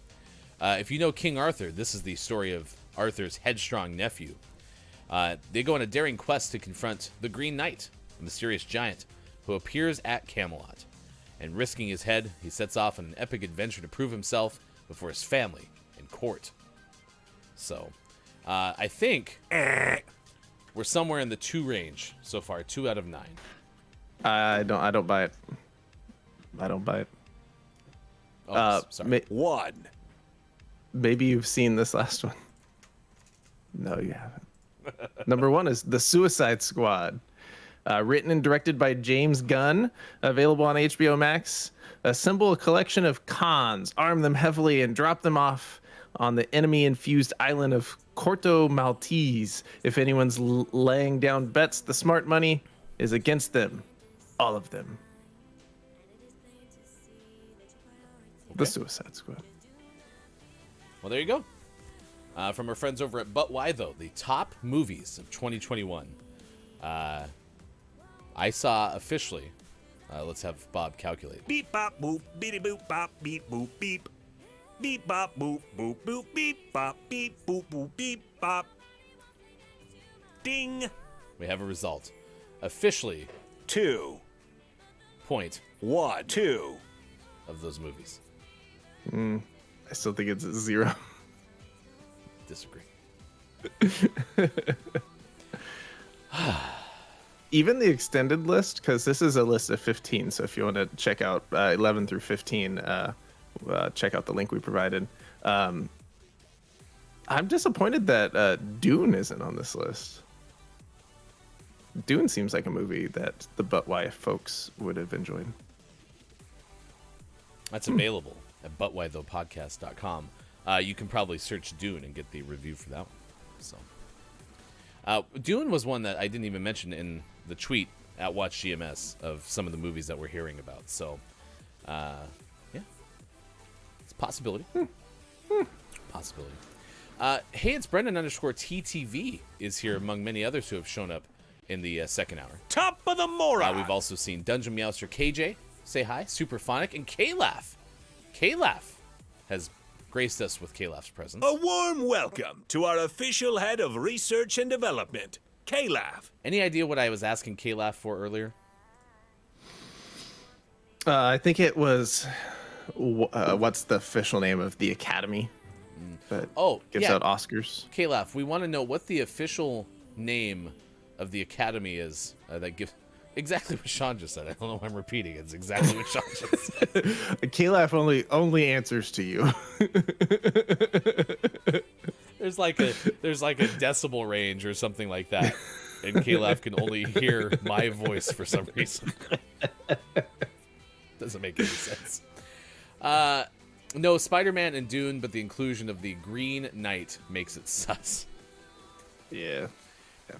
Downs did provide the answer to the question. Thank you, K-Laugh. Academy of Motion Picture Arts and Sciences. The AMPAS.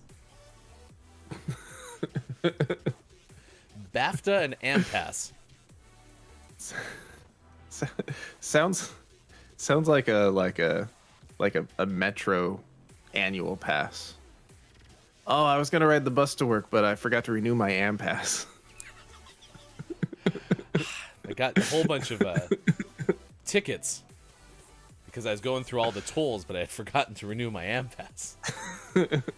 It's good. I like that. Hey, it's Brendan _TTV. I didn't see very much last year. I remember watching Mortal Kombat and Kanto, so I'd call my favorite thing in Kanto. MK was bad. Lol. Oh, yeah. And The Matrix was also not great. Brendan, you and I probably saw the same amount of movies because all of those movies that you just listed, I have seen. Impressive. I'm so proud of myself. Good for me. All right, let's see what's going on. What is Mike O tracking at this hour?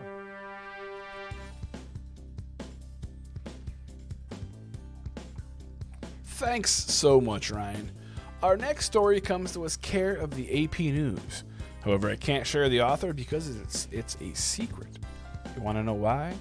Because a wandering chicken was caught sneaking around a security area at the Pentagon. The loose hen was found early Monday morning near the U.S. Department of Defense headquarters, the Animal Welfare League of Arlington, Virginia, wrote on social media. Apparently, the answer to why did the chicken cross the road is to get to the Pentagon, the group posted. Ha! The chicken was taken into custody by one of the league's employees. Chelsea Jones, a spokesperson for the organization, said in an email that she couldn't reveal the precise location where the bird was spotted. We are not allowed to disclose exactly where she was found, Jones said. We can only say it was at a security checkpoint. It's also unclear where the chicken came from and how she got to the Pentagon. The hen, which has brown feathers and a red comb and wattles, is a Rhode Island red. Jones described the bird as sweet and nervous, but said she has allowed some people to pet her. Way to go, girl. She's now known as Henny Penny, one of the names given to the chicken that thinks the sky is falling in a folktale. This one has gained notoriety of her own. That's a big word. Jimmy Fallon performed a song about her on The Tonight Show. Are you a normal clucker or an undercover spy? I don't know if that's how it went, but it should have. But that's what Fallon sang on his Tuesday episode. Jones said Henny Penny is being adopted by a staff member who has a small farm in Western Virginia. Now that is what I call 2 shakes of a lamb's tail. Because lambs and hens are best friends.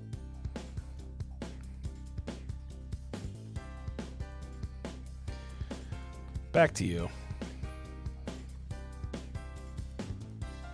I'm getting the impression that Maiko is just starting to make up what Mike's saying at the end of those. Maybe just on the spot. Yeah, I think I don't think that's scripted.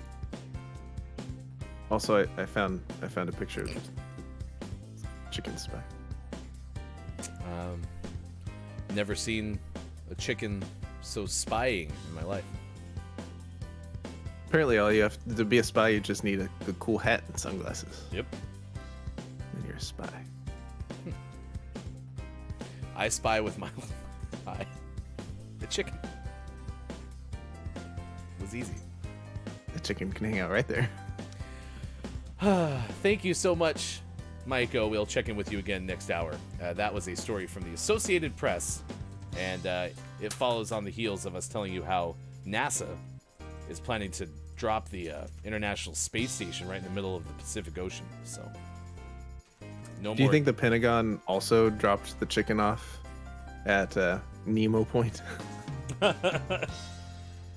It knew too much. It knew too much. It went too far. Forgettable Vendetta said specifically that there's too much traffic already at Point Nemo, which actually makes sense because I think more and more people are getting AmPass.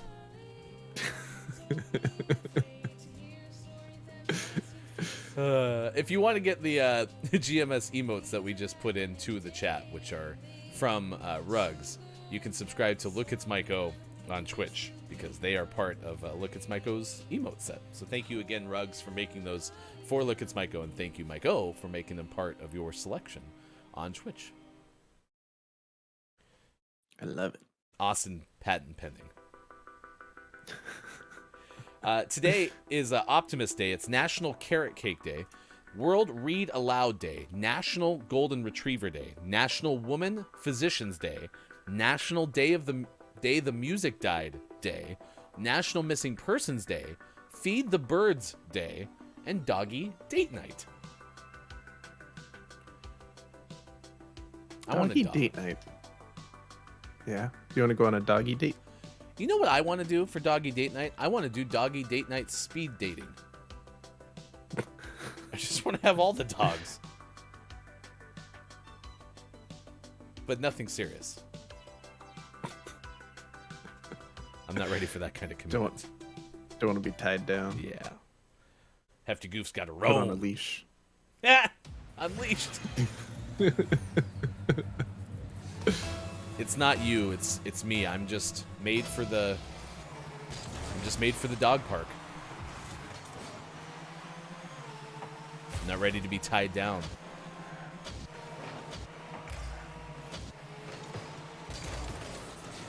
Do you have any idea what Betty White and the author's favorite dog was?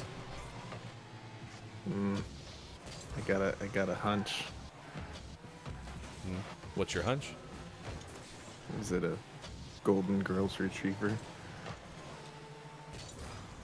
Yep. Was it the letter C?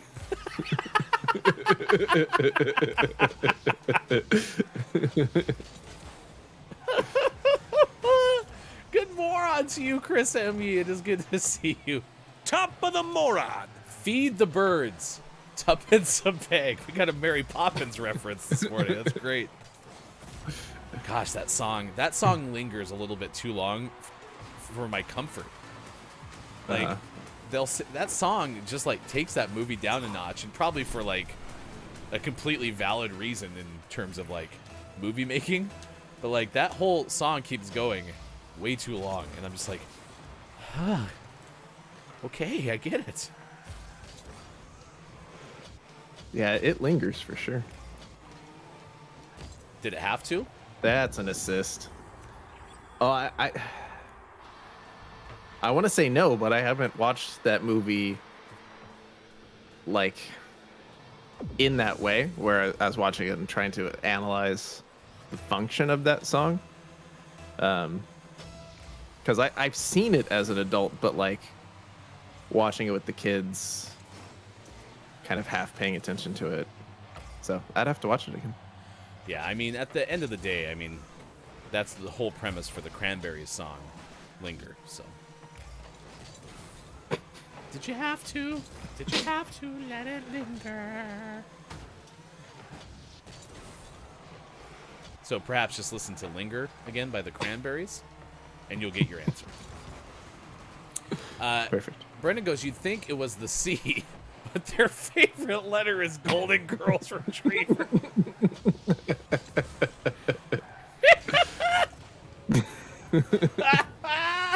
So good. Hey, do any of you know a pirate's favorite letter? You can't get in on this. Okay? Brendan told the joke. Jeez. Bob is good with it. Yeah, you should be. On behalf of Bob, I'd like to apologize for Bob trying to shoehorn his way into every joke. Bob just he just wants to be involved. Chris M.E. says, Feed the Birds was Walt's favorite song. Watch Saving Mr. Banks, and they watch Mary Poppins. I didn't know that. That's a good fun fact.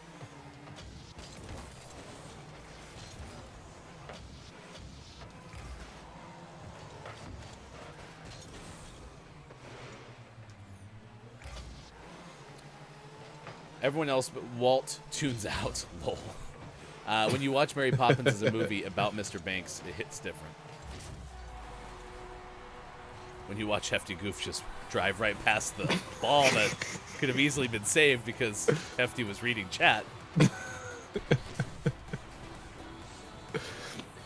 are 5.5 minutes away from giving out our Fulfillment Appreciation GMS Name of the Month giveaway winner.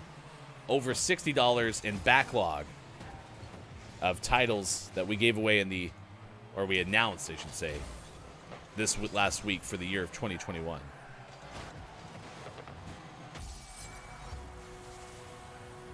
We're going to be giving away Clone Drone in the Danger Zone.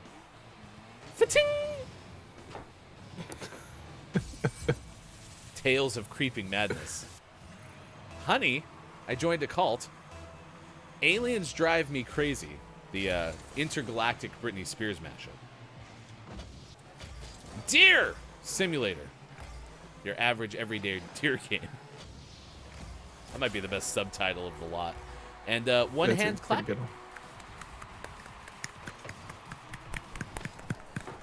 one's the most exhausting of the names. Wouldn't it be something if that's how you win that game? Is you have to keep doing this with a controller in your hand? Mike O says, Oscar, order paper towels. Are you trying to change voice chat assistants to Oscar as the name? I think that's brilliant.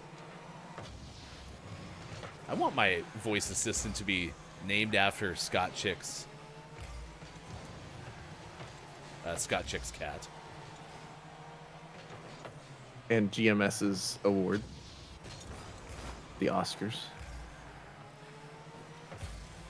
The well-known and definitely not ripped off Oscars. No, ours is named after a cat. It's totally different. It's completely different. Oh, crap. Thank you. Good center. It's weird. My center got a clear. Because it was on the other side of the field. Downs goes, this is why you're in the box, Bob.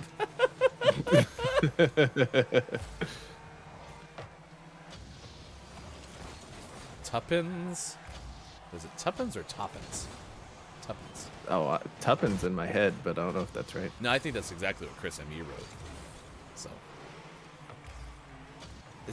Is that currency? A tuppen? Yeah. Okay. It's like an old-timey currency, I think. Unfortunately, that game didn't count. 7:52 West Coast time, 10:52 on the East Coast, 3:52 for those watching GMS in the afternoon. Thanks for being here, Sean Hefty. It is the Thursday edition of the show. Everyone who's hanging out with us, we certainly do appreciate it. Chris M.E. Quiet is here for the one-handed clapping. Top of the moron to you. Good moron. 2 minutes, we're going to announce our winner for the GMS Fulfillment Appreciation Name of the Month giveaway. Quiet, I have no clue. You do like a... And it just makes... I don't know how you do it.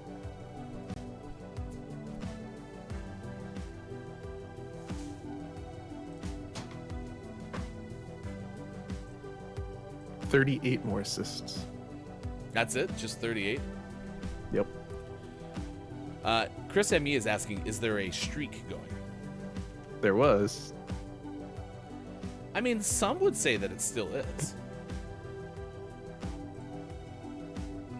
Our streak is as high as the number of movies you saw on that list. 2.1? You keep doubting it, but it was like 2.1, roughly. It's time for sports! Sports. Yesterday, your Calgary Flames played really, really well. Did you watch most of that game, or at least have it on? I had it on. I got to pay attention to probably a third of it. Mm-hmm. Some would say that's one period. But it wasn't consecutive. Yeah, so we were hanging out, talking, and Sean, I think, announced one of the goals that the Calgary Flames scored. We were all hanging out, having a very informal meeting, and I was in the meeting and playing Rocket League and watching curling and watching the Flames game. I was very busy. Your Calgary Flames, a 4-2 road win, and the Flames are now 23-13-6 on the year. They got to just get all their games in so they can actually be where they probably should be in the standings. This is actually, significant news. Your Seattle Kraken, a 3-0 win at New York. The first shutout in the history of your Seattle Kraken. Nice. Shutout win. Kraken have been involved in some other shutouts. This is the first shutout win. Important distinction. And your Los Angeles Lakers beat your Los Angeles Blazers. Anyway, the Blazers lost to the Lakers 99-94 at Crypto.com Arena. Ugh, rolls right off the tongue. Okay. We didn't mention this. This actually was out before yesterday's sports segment.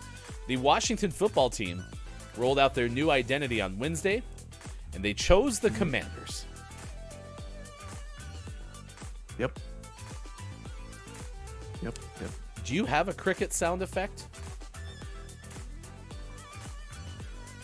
Yep.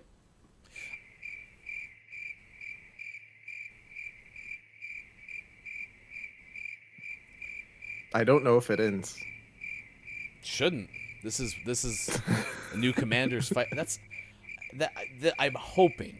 I really am genuinely hoping. Okay, the crickets can stop now. Yeah, actually, it'd be nice. I'm genuinely hoping that this is one of those things where it's like, ugh. But then, like 2 years from now, I'm like, yeah, maybe. I don't know. It. You remember what was it? The American football. What was that spin-off football league? Oh, with that the San Diego San Diego Fleet. Yep, this just sounds like a team from that league. And that's what I'm saying. And I think it's because of the Fleet. Is it? Okay. Because it is making me wonder if that's just because it's new, right? Right. I'm trying to be objective. I really am.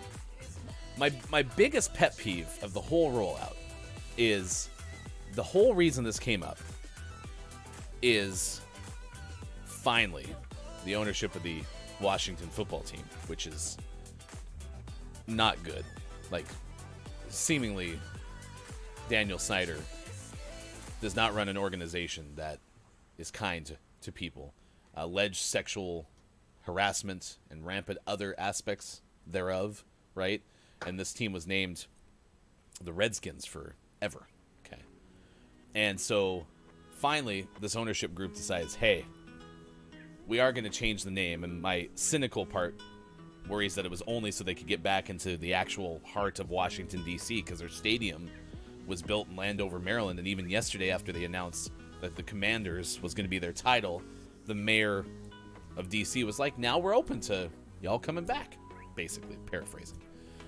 And so they roll out this, I think it was like a 90-second, maybe 2-minute video. And the whole front end of the video is all about basically the Redskins. Whereas this whole last 2 years, seemingly, they were not talking about their former nickname, which I appreciated. So it was a really interesting rollout. And then it's like Commanders, but yet on the helmets, there's like the W mark. It's a different version of the W mark. And there's numbers on the side of the helmet, which I despise, but that's just a personal preference. And then it says Commanders on the front of one jersey. I think the other ones say Washington, and then there's a black uniform that maybe has the W on it. I just don't get it. So. Yeah. Yeah, I still vote they should have just stayed with Washington football team. Dare to be different. It wasn't bad. Everyone kind of had embraced it. So. Yeah. Good Maura. Top of the Maura to you, K-Laugh. K-Laugh is top of the Maura to King Gray, and then K-Laugh just said I was fine with the football team. I agree with K-Laugh. I was fine with it. Was it outstanding? No, but it was certainly better, and it wasn't bad. Whereas the Commanders, I kind of feel like skews bad right now. Yeah. King Gray was the guest of Look It's Mike O on yesterday's GMS After Dark. It's our weekly program, 4:45 p.m. Pacific time. Thanks, King Gray, for checking in. I unfortunately had to drive right in the heart of the program. My experience watching GMS After Dark yesterday was Look It's Mike O checking in to say, hey, we'll be with you in a moment, and then went away to finish getting all the VR stuff ready, and then me tuning in when I finally got home to Mike being on screen, taking off the VR headset, basically. So I have a lot of the in-between to watch. Chris M.E. says, I've never been much of a football fan, and so many aspects of it are problematic that I have no real interest there. And I think that's fair. King Gray, let me know when the Houston Oilers are a thing again, and I'll start watching football again. Man, I miss the Oilers. The little oil derrick that they had on their side of their helmets, I thought was one of the best logos. Simplistic, but really good. So, top of the moron to Groggy or Die. Good moron. I got ahead of schedule by 2 hours, so I'm eating and watching you all. Well, when you're eating, remember, if you're getting food, you must show and tell when you come back. So technically, you just came back, so you should tell us now. What's for breakfast? All right.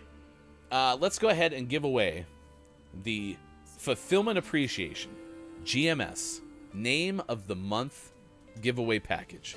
Now, over the course of the last week, you have been entering by going to @WatchGMS on Twitter and following our Twitter account, liking the pinned tweet, and then going out and tweeting on your own using hashtag GMS giveaway, as well as our @WatchGMS handle. Okay. So thank you for doing that. We certainly do appreciate everyone who has taken the time to do that. Patreon subscribers on the subscriber tier and above are also on the wheel of names to give away our winner of over $60. Those games, again, if you would, hashtag video game expert, top right. We have 6 total games to give away. Our July, August, September, October, November, and December names of the month are. Well, going back to July, we have Clone Drone in the Danger Zone. August's name of the month was Patang, Tales of Creeping Madness. In September, we had Honey, I Joined a Cult. In October, we had Aliens Drive Me Crazy. In November, we have Deer Simulator, your average everyday deer game. And then the final one was for the month of December was One Hand Clapping. So congratulations to all of our names of the month. All right. On this wheel of names, you will see everyone who did all of the instructions on the pin tweet, plus all of our Patreon subscribers on the subscriber tier and above. Okay. This is also worth noting our very first giveaway where we actually have a drum roll. Ladies and gentlemen, get ready. It is time to announce the winner.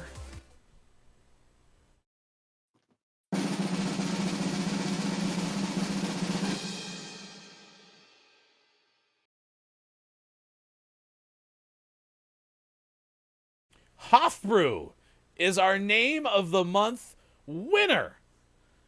The Fulfillment Appreciation name of the month winner. Sorry, Hofbrew. No, Pop. He won. Why would you be sorry? Man, Bob's having an off day today. Congratulations to Hofbrew. Our name of the month. $60 in video games coming your way, Hofbrew. How about that? One hand clapping. Congratulations. That was a lot of fun. Thank you for everyone who took a look at Watch GMS on Twitter. And the good news is we'll name our January name of the month very soon. I promise.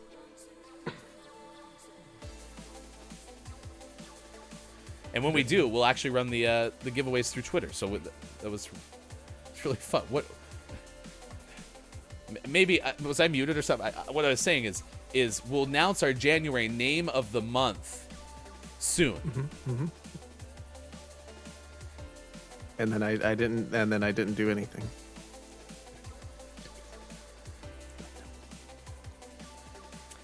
I mean, have we ever given you any reason, chat, to be skeptical of our timelines?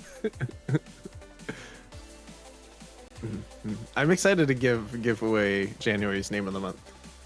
Do you already know what it is? February of 2023. Stop it. Stick with us. I don't know what worse. it is, actually. Okay. It'll be a surprise for me too. Love the thorough selection, the way that we work really hard to figure out our names of the month. Look, it's Mike to exclamation point winner. So Downs. Wait, did Nightbot go backwards? On my screen, it shows I am JF Downs is following this channel, and the winner is. It sure did. Maybe it was Skynet. Fair. We'll come back with more next hour. Community games, takeaways that were pretty okay. Clip of the day, which, by the way, if you were in here for the first hour, this thing is a doozy. It's a good one. So stick around for that. That's coming up. Also, takeaways that were pretty okay, and we'll send you somewhere if you're watching on Twitch as well. Thank you, Ruggs, again, for making these beautiful emotes. Subscribe to Look It's Myco on Twitch to get access to those. Austin's is patent pending, but it's on the way. So thank you, everyone, for hanging out with us. Sean, Hefty, we're coming back with more this edition of Gaming Morning Show. It is Thursday, February 3rd, 2022.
Coming up on Gaming Morning Show, community games, and GMS Morning Gaming Renews. Get ready for your takeaways that were pretty okay, and the clip of the day. Find GMS on Facebook Gaming, Twitch, YouTube, and GamingMorningshow.tv. All ahead on Gaming Morning Show. Time for hour number 3. Right now. Morning, gamer. Gaming Morning Show continues. This is the Thursday edition on February 3rd, 2022. Thank you for being with us. Facebook Gaming, Twitch, YouTube, Twitter, and at GamingMorningshow.tv. Left side of your screen, that is sports.gaming. I am Hefty Goof. It is a pleasure to hang out with you. And congratulations again to Hofbrew for winning our Fulfillment Appreciation GMS Name of the Month giveaway. Over $60 in fantastic video games are coming your way. We have talked a bunch about the BAFTA nominees. They are out. I have promised you that I would tell you exactly where I got the information that we've been sharing through the course of the morning. I have failed you. Probably will continue to fail you because I still don't know. But we do know that Will Smith has been nominated for Will's performance in King Richard. Makes sense. Be still, my heart. Always knew Will would go on to do big things. Yeah. He's up against Leonardo DiCaprio for Don't Look Up and Benedict Cumberbatch for The Power of the Dog, amongst others. It's the power of dog. I don't think that's how the song goes. Yeah, no, it was the front end of Back to the Future. Oh. Yeah. Okay, that checks out. Yeah, Marty McFly was skateboarding to it. You can watch it. This Sunday, it's GMS Weekend Edition. This is a show that is every Sunday at 7 a.m. Pacific Time, a 1-hour weekly show hosted by Chris and me and Austin Attack. And this week, our panelists include Hey, it's Brendan _TTV and Kiki Lowe, plus an interview with Emma is a Sink, who does body painting on Twitch, among other things. Please check it out. We look at the headlines of the week, some of the top moments from gaming, morning show, and learn what other content our panelists are enjoying. It's GMS Weekend Edition coming up this Sunday at 7 a.m. Pacific Time on Facebook Gaming, Twitch, YouTube, Twitter, and at gamingmorningshow.tv. Thanks for being here. It's the 8 o'clock hour. In fact, it's 8:14. Welcome in, Final Hour crew. Final Hour crew is here, and it'll be fun on Sunday because you have the combination of the 2 Final Hour crew ambassadors. A warm welcome for our Final Hour crew ambassador. Hey, it's Brendan _TTV. And greetings, Final Hour crew ambassador Chris M. Yee. The mayor of the internet is in fact here. Thank you for hanging out with us this morning. Among the other members of the Final Hour crew, hello, FHC. Groggy or Die is here. I am JF Downs, been hanging out with us. K-Laugh, Look It's Myko, Rugs, Aura, thank you so much. Superphonic has checked in a couple of times this morning. Superphonic will be streaming on Saturday, so be sure to check that out at twitch.tv/Superphonic. Quiet I Am Gaming, who can clap the best with one hand. Actually, I'm going to ask that question, Sean. Quiet, do you clap better with one hand than you do with two? Hello, FHC. I mean, I'm a notoriously loud snapper. Like that can sometimes have reverberations that shake walls. It's really kind of scary. But I also clap extremely loud with two hands. So I'm just curious if Quiet claps louder with one hand or with two.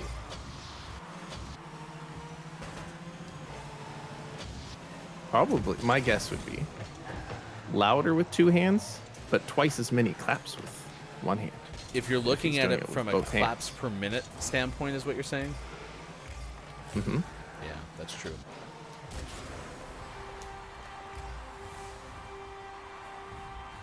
I always like when my goal celebrations go really well, especially when you score.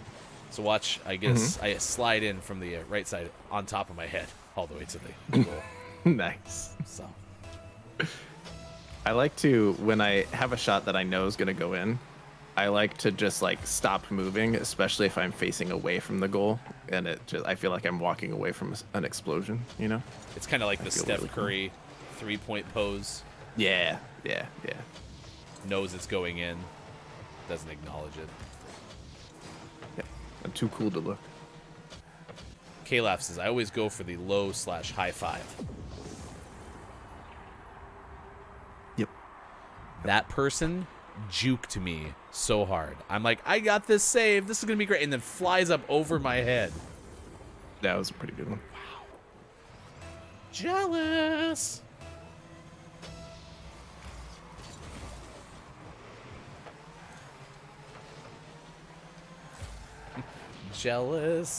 Jealous. Tuppence a bag. Oh, I had it. I love this show.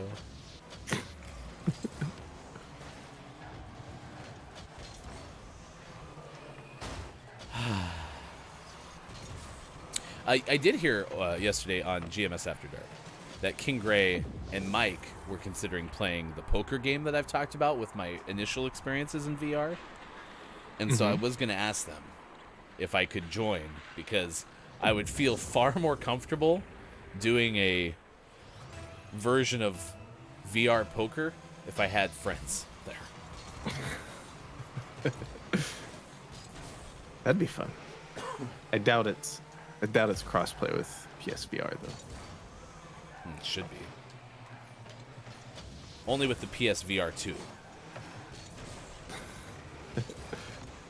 But I don't have that one. The follow-up to the PSVR. Aptly named.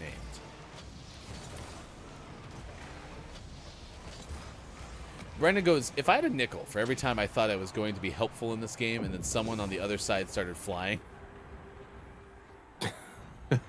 So true.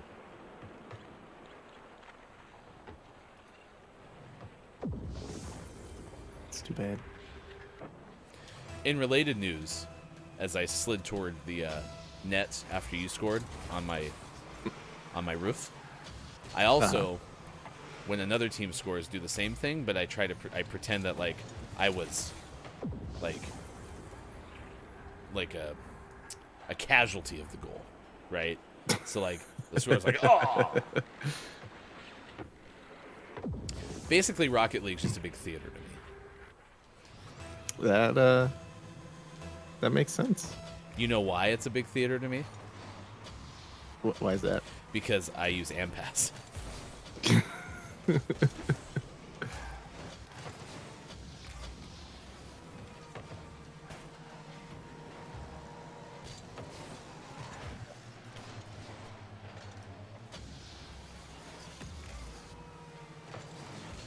Whoa, Wow. that went right over my head. This is not going well. No. Now, it is 8:20, and our teammate had voted to concede. Was our teammate, right? Yeah. Our teammate. Yeah, it was him. So, only because we're behind on the time, I'm going to participate in the voting to concede. I never concede. Fair enough. I like your integrity. Comeback time. Here we go. Community games are on the way. Don't you worry, we have not forgotten about them. Again, we've been well known to go into longer games in the extra third hour. Those are oftentimes because we're going to overtime. But yeah, this is a longer game because they've All scored the 6 scoring. goals. They did shut us out, though. Yeah, we are the Seattle Kraken. I did like that Chris M.E. in the sports segment said something about being surprised the Kraken hadn't been shut out. See, More had we forfeited, I wouldn't have gotten that assist. true. True. Only 37 more. What was Chris's comment? I'm trying to find it. Looking. You know, I could just click the name and then click the messages. Last time I was looking through chat, you scored, so I'm just going to assume you're going to do that again. Oh yeah, it's a miracle the Kraken got a shutout. So never mind. It wasn't about the Kraken being shut out. It was a miracle that the Kraken got a shutout on a win. Just like it's a miracle that we're about to beat this team.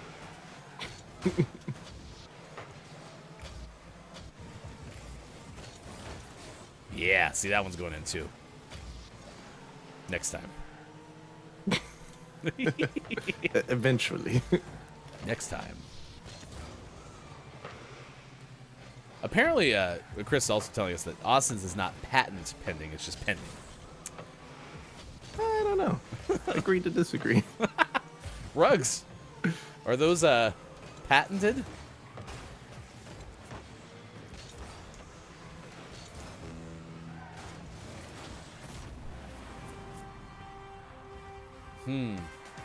What are you looking forward to most?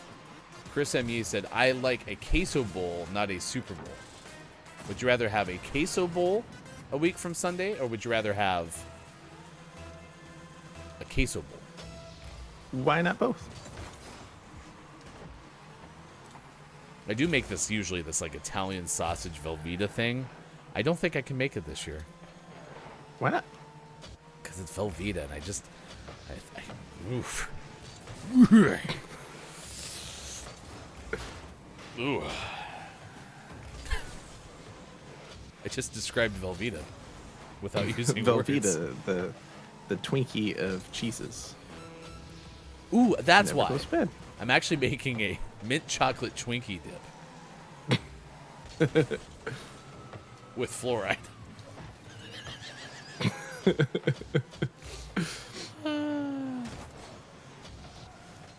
Brendan would definitely rather have queso bowl than Super Bowl.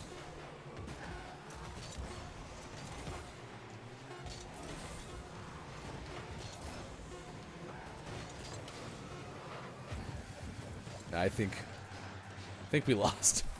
Thank goodness that's over. Just a little bit. Not fun. But I'm proud of us for sticking with it. I got the assist. That's good. I know you need the assists. You know, we could have got assists in other games too. Yeah, but had we forfeited, would you have started a new game? No. It's 8:20. Stop selling false goods. Would you like to see my selection of snake oil? Come right this way. Groggy says, I hope I win JF Downs. I'll feed him and clean up after him, I promise. That's what we were doing earlier. The exclamation point winner was giving Downs away.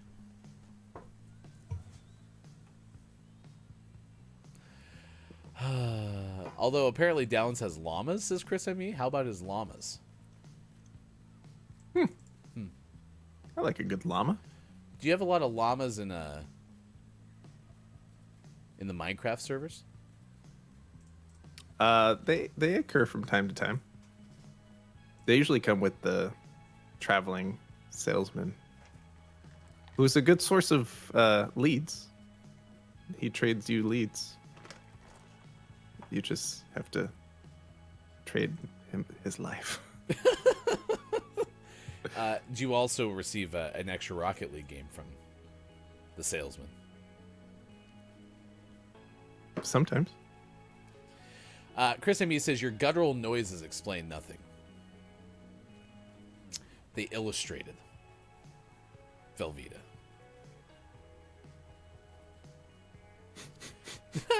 Brenda goes, sounds like the Wii U of dips. I mean, it's good. There's just a lot of Velveeta. You might have been referring to your mint Twinkie dip with fluoride. Patent pending. Brenda goes, my conflicting inner two selves. I don't care about football, but I love football party food. Such is life. Such is life. Apparently, a chat's suggesting that our streak is going the wrong way. It's been known to do that from time to time. All right, let's do Don't Let the Person Floating from the Balloons Fall in the Monster's Mouth to find out what our record is, Bob. To see the record for the most balloons banked in Don't Let the Person Floating from the Balloons Fall in the Monster's Mouth, remember to type the easy-to-remember acronym, ! DLTPFFTBFITMMREC. We have 79 banked balloons on medium strength. Don't let the person floating from the balloons fall in the monster's mouth. Yeah, we do. Chris goes, I'm not opposed to a 7-layer dip. That is my wife, Hefty Wife's specialty. It's a 7-layer dip. Let's play a game. 7-layer dip. Hearty or hefty? Do you think Hefty likes 7-layer dip?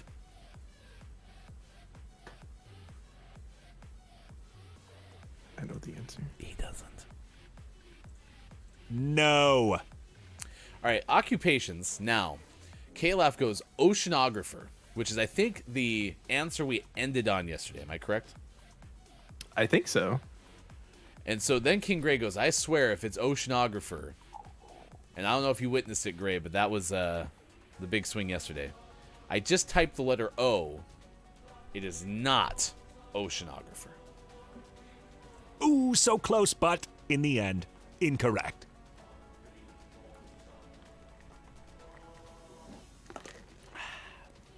C from King Gray. S from Look It's Mike O. A from Brendan, and D from Downs. Chris Amy goes, no way, dip is definitely a sauce. Yeah, there's not a lot of dips that I love, surprisingly.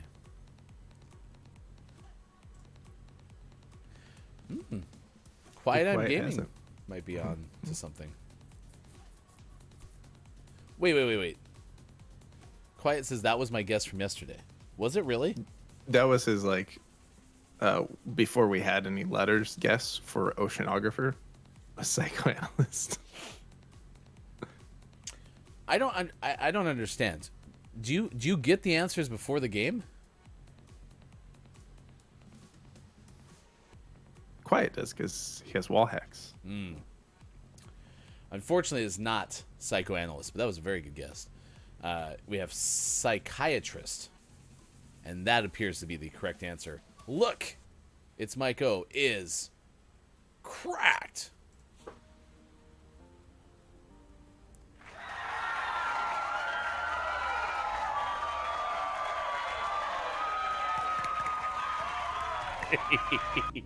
All right, this one is figure of speech. Someday I want figure of speech to be figure of speech. Like, it's a figure of speech for the category figure of speech. It's true. Quiet, that goes nice, Mike, and then said, what the hell?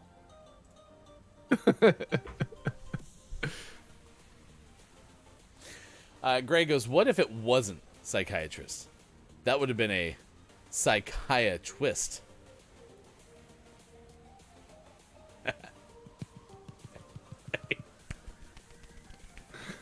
Nice work. Nice work. O and D have been guessed. T and N are next. That third word is No.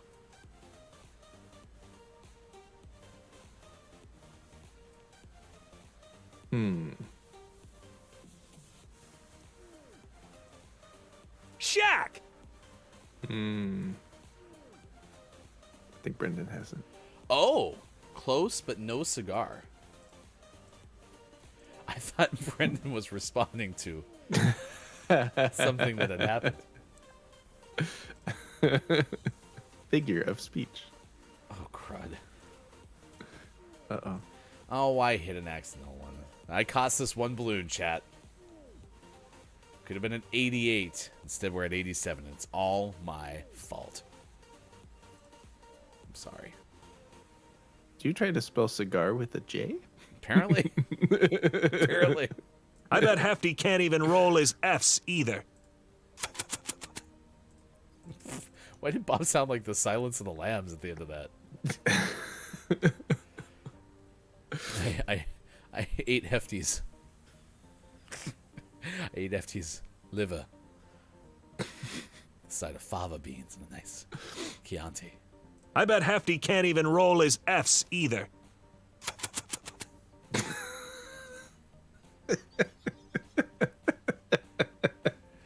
Someone's going Bengal Tiger in honor of the Super Bowl. Oh, I forgot the N. There you go. Yeah, close but no cigar.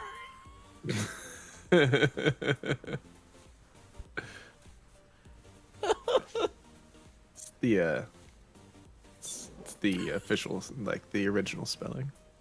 Animals, Ben, says Quiet Time Gaming.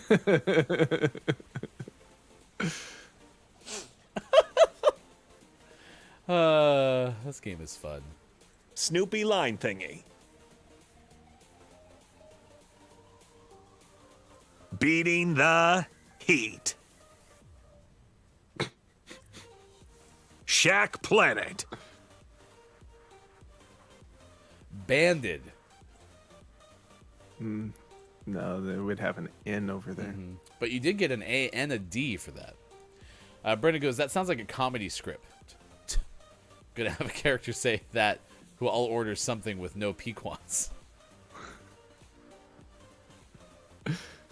Yes. I hope pequans comes up in your everyday life, Brendan. Honestly, all of you, chat. I hope someday that someone's like, would you like anything for dessert? And you order a pequan pie.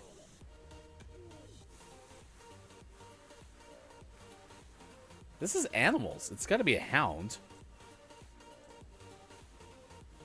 Beagle hound. Nope.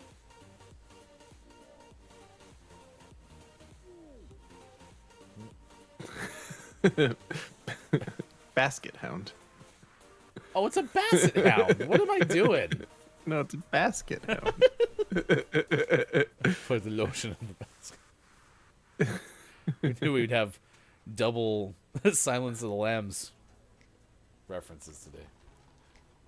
All right. 91 Nice. balloons. How's that feel? feels pretty good. Yeah, I'm pretty happy with it. We'll leave those right there for tomorrow. Kalaf goes, brain no worky today, but then it's a nice work team. So everyone's hands in the middle. Okay, ready? And go team! Perfect.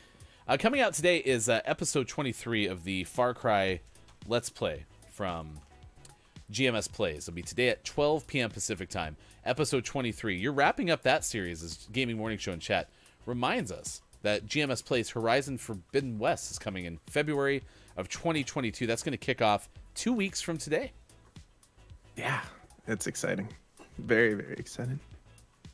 Have it Now- pre-ordered and everything. Now, what is the premise behind this game? So Horizon Zero Dawn, which if you haven't played or watched anything about Horizon Zero Dawn, I'm planning the first 15 minutes or so of the stream. We're going to recap what happened as we're waiting for it to unlock at 9 p.m. Pacific time. So we'll kind of catch up with the story. But the basic idea of the story is this takes place far in the future after the civilization has been wiped out on the planet Earth.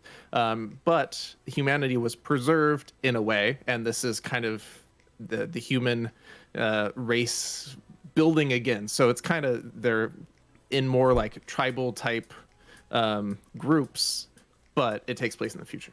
And part of what destroys humanity is machines that were built that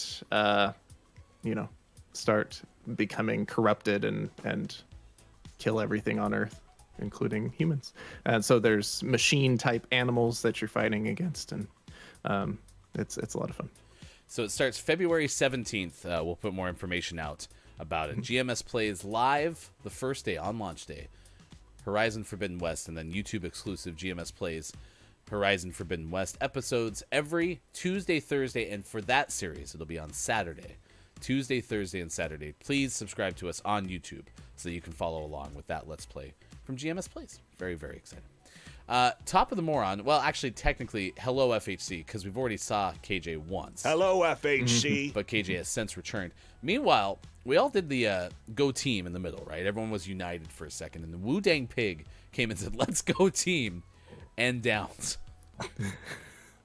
Are you suggesting, and I get this thing Downs saw too, he said, hey, I did good. Are you suggesting Downs is not part of our team because Downs has thrown, allegedly, before on don't let the person floating from the balloons fall in the monster's mouth? That does check out. I think Downs is an imposter.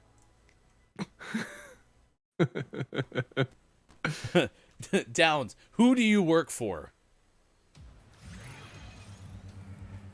I saw Downs vent. Downs goes, I legitimately thought there could be a you.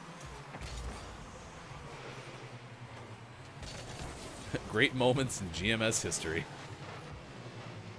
The easy strength, don't let the person floating from the balloon streak is broken.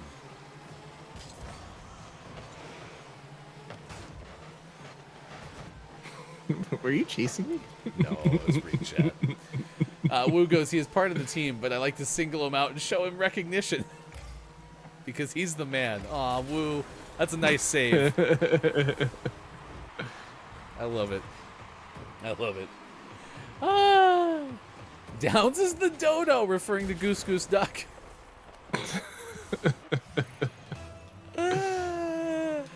Oh my gosh. Downs, that's still... Oh, yeah, look at that. I hope you get an assist. You do! Yes! Really, our teammate and I should have both gotten the assist. You just happened to be the last one who touched it, so that's great. Yes, winners were announced today. Hofbrew is the winner of our Fulfillment Appreciation GMS Name of the Month giveaway. We gave away our backlog from the tail end of 2021. Coming up very, very soon, the GMS Name of the Month for the month of January. We'll give that game away. And thank you, everybody who participated as well as our Patreon subscribers. I am JF Down says something about it being an extreme value. I can't remember exactly what Down said, but Down said it was worth the money. So take Downs' word for it. Become a Patreon.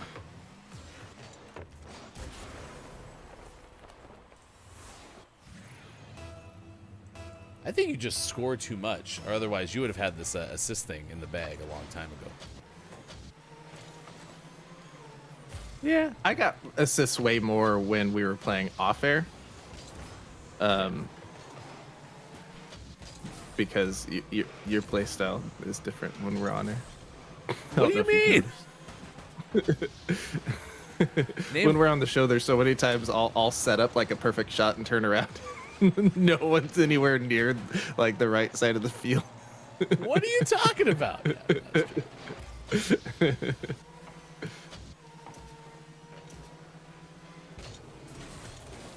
Well, and also Wow, we what learned. a ballet. We also learned that 2v2 is actually pretty good for getting the assist challenge. Whereas, like, Yeah, I think absolutely. our hypothesis was that was not going to be the case. So, nice hat trick.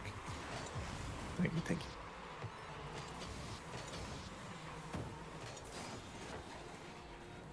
you. Woo.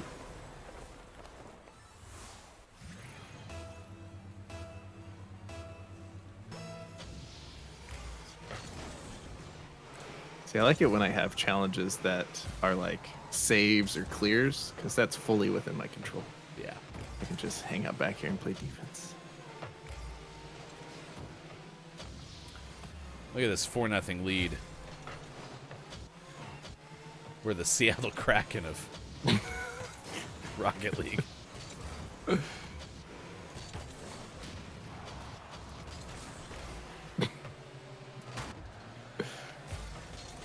They're also the Seattle Kraken of Rocket League. Well, there you go. All right, cool. They wanted to hear what Maiko's tracking this hour, so it got to us the break early. Chris goes, Ryan's probably driving backwards 99% less off stream. He'd be surprised, Chris. He'd be surprised.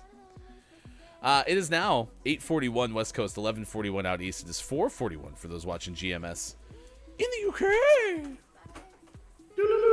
Thanks for hanging out with us. We appreciate it. If you haven't already weighed in, you're welcome to do so. Today, the BAFTA nominees were announced. Of course, Will Smith, one of many that were nominated for awards. The 2022 list of nominees includes 19 first-time BAFTA nominees. So we'll tell you about that story on the other side of At This Hour. It is time to find out what Look, It's Maiko has for us right now.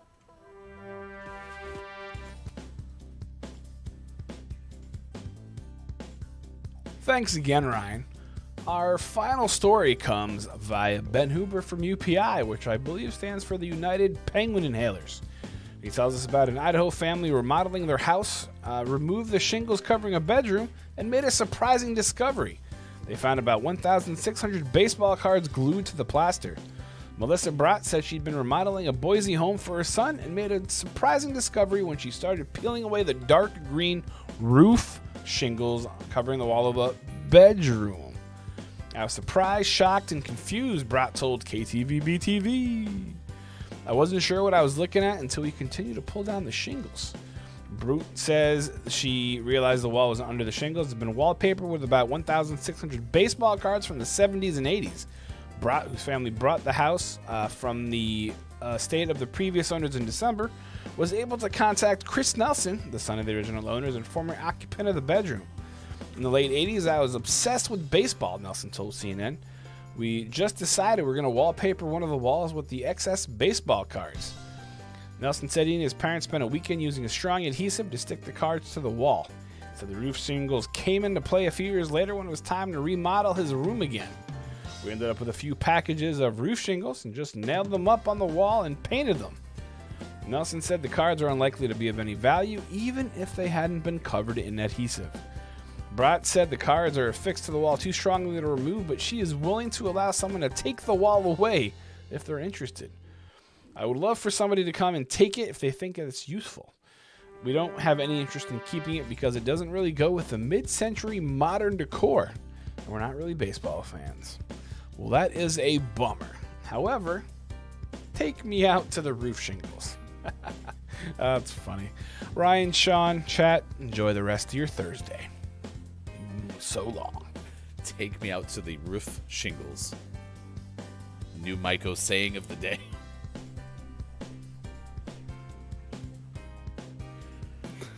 I remember it like it was yesterday. We were sitting there at the Oregon at the baseball park, and you heard those first tones, that famous song, "Take me out to the roof shingles."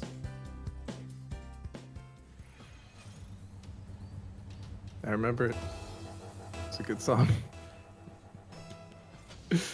Take me out with "Look It's Maiko." Good stuff, Mike. Thank you for joining us for At This Hour, and we will see you again tomorrow. Did you notice that Mike added glasses? He looks very sophisticated. I think his hair was done slightly different too.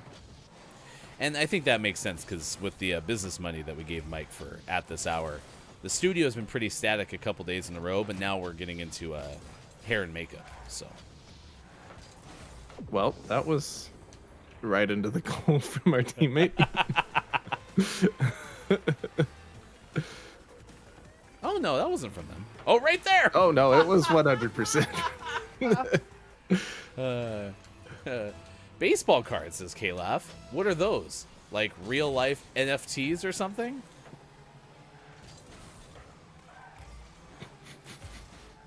I'm actually pondering that for a second. Yeah, I think it is. Although, are you owning the original? Because baseball cards didn't work that way, right? There's only one of each. Yeah. Mid-century modern. Good choice, says Chris Amian. That says, buy me some cards and some adhesive. It's good. My friend who had bought like a home that was probably built in like the 1700s was remodeling, and they opened up a wall and they found a newspaper from around the 1960s, because it was when the 69 Mets won the World Series. So clearly, obviously, it was a remodel that they were doing at the time. But yeah, it was a pretty cool find. Better than that plastic skeleton Sean put under his dad's deck.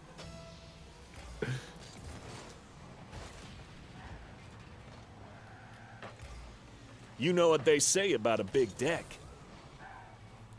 We haven't been on the big deck in a while. It's been quite a while, yeah. Because I don't believe your big deck is winterized. Not really. There's a fireplace, but it's not incredibly warm.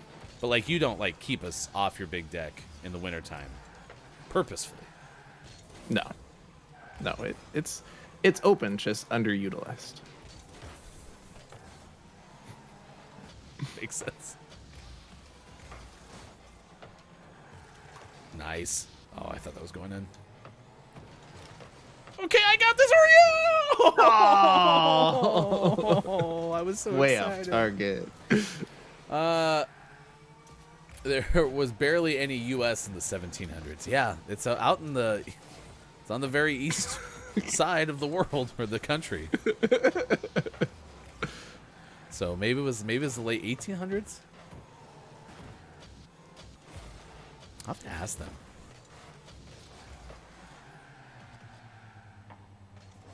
I can't message them one-handed. Probably right now's not the right time. Can you clap on it? I could both message and clap at the same time.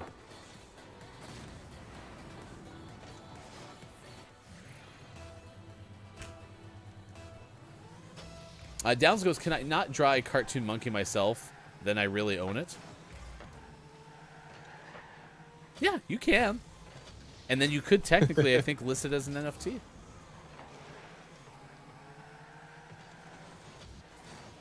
One-handed messaging from the makers of one-hand clapping.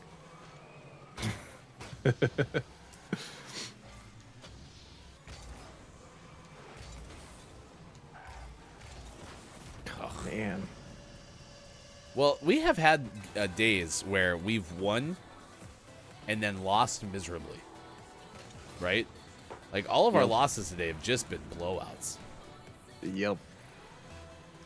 It's bad.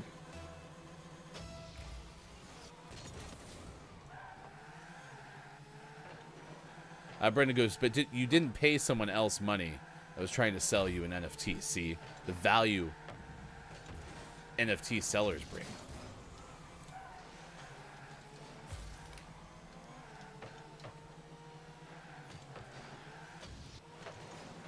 I think we're at the point where the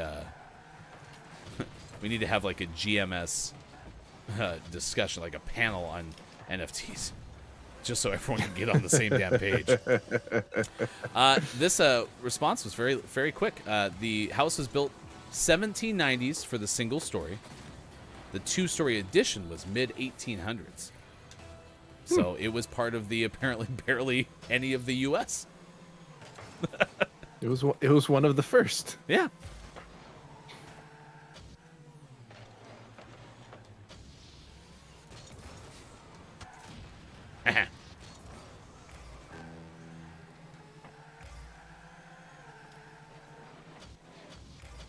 Just touch that. I have been. I know. I've been just sitting there holding it. That's true. It was like, that was more of like an ice hockey play right there.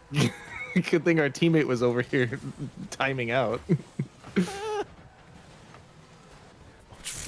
Got caught up on the side of the goal.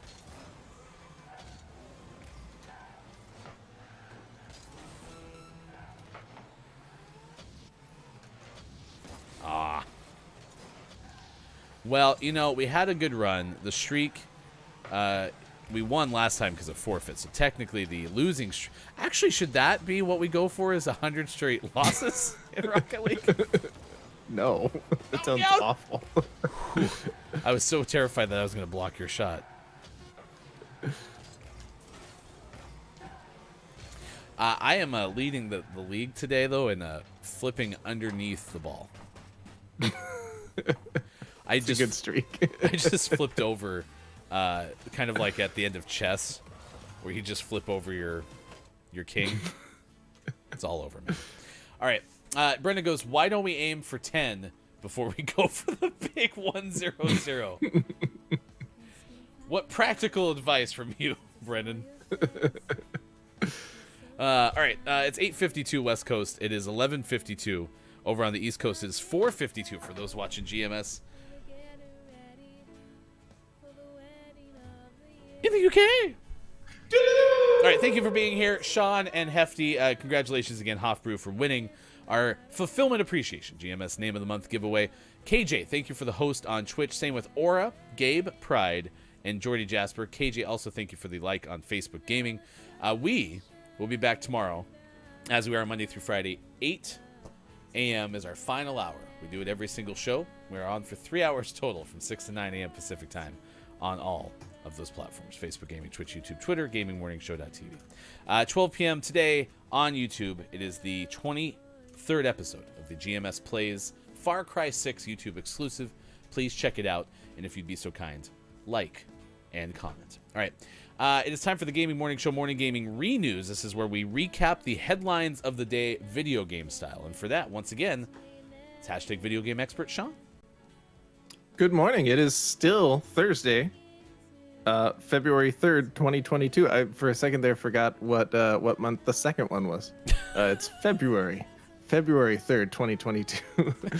Yesterday we had the Gran Turismo 7 State of Play from Sony, and it's more Gran Turismo. So if you're a fan of that series, it looks like you're going to be a fan of this game. A lot of things that people have become accustomed to in the game series.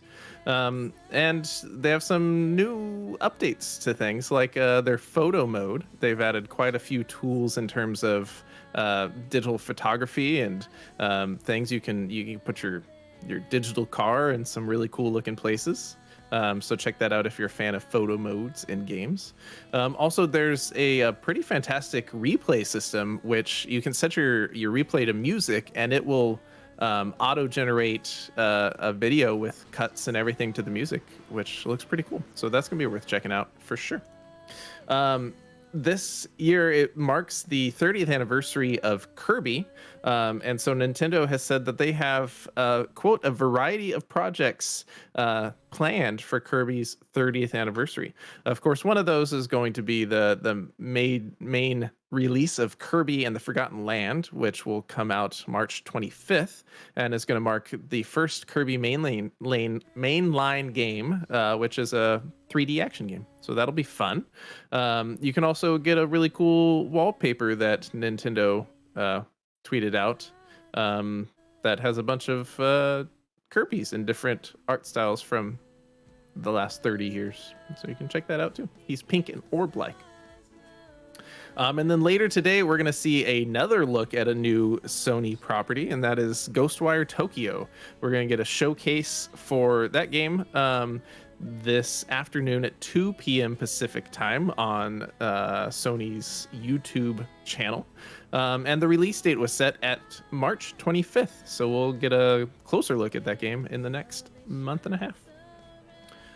We had some games out today. Highlights included Food Delivery Battle out on Switch, Draw a Stickman Epic out on Switch, but the most prestigious award went to Super Shadow Break Showdown Ninja versus the 3 Kaijus.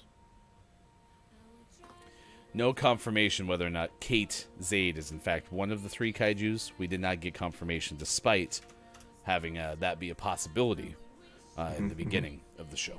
So, my inkling is yes. I was also told from one Sports.Gaming that there's going to be a Switch that is also orb-like and pink. Yeah, with arms and legs. With arms and legs. Gaming Morning Show, Morning Gaming Renews. Recap of all the video game headlines of the day. And you can find those on our Twitter at WatchGMS. Just search hashtag GMS Morning Gaming News. Billy Thundergun Award today goes to the following.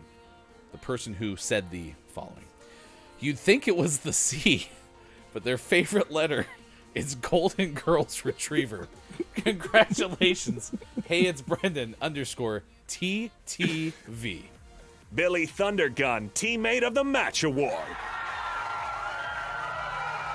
I still don't know if we're doing this correctly, but the Sir William Lightning Knife III Award, which I can't remember. I thought for some reason it was supposed to be like the antithesis of the Billy Thundergun Award.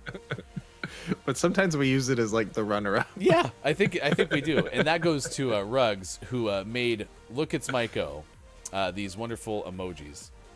And thank you so much for doing that. And Austin's is, of course, as everyone thoroughly agrees, patent pending. So congratulations. Ruggs is the winner of the Sir William Lightning Knife III Award. We're going to send you somewhere if you're watching on Twitch, but we're going to have a dual clip of the day because this whole thing took longer than the minute that we have clipped. So it's time for part 1 of the clip of the day. The clip of the day. Hey, look, it's part 1 of the clip of the day. Toot toot. It is one that I will, like, the chances of me not watching it are pretty slim, but I wasn't rushing to see it at any point. Ruggs is giving us permission to stop the show and go watch Venom. You want to do it now? Nah, we can wait. Okay. We have to check in with Look It's Maiko next hour and in the last hour. Plus, we have, like, I don't know, this giveaway to announce a winner for in, like, an hour, so. We could give away Venom. Do you have Venom? No. Okay. Just a sec, let me extract some. This is how you extract venom from your teeth. That's how snakes do it. If we could get a snake extracting venom on that side of the screen. There. And then put me side by side. It's the exact same.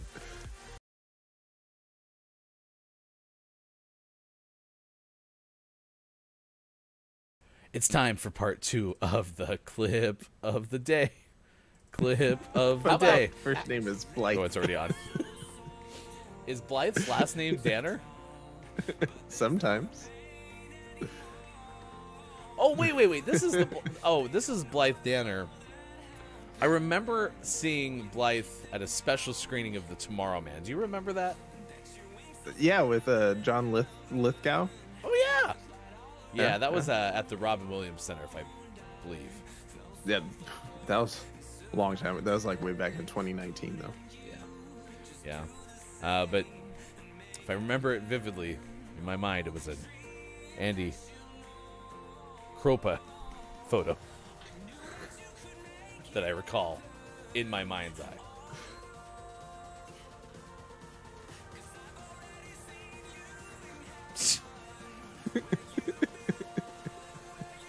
It's the same picture. There you go. Dual clip of the day.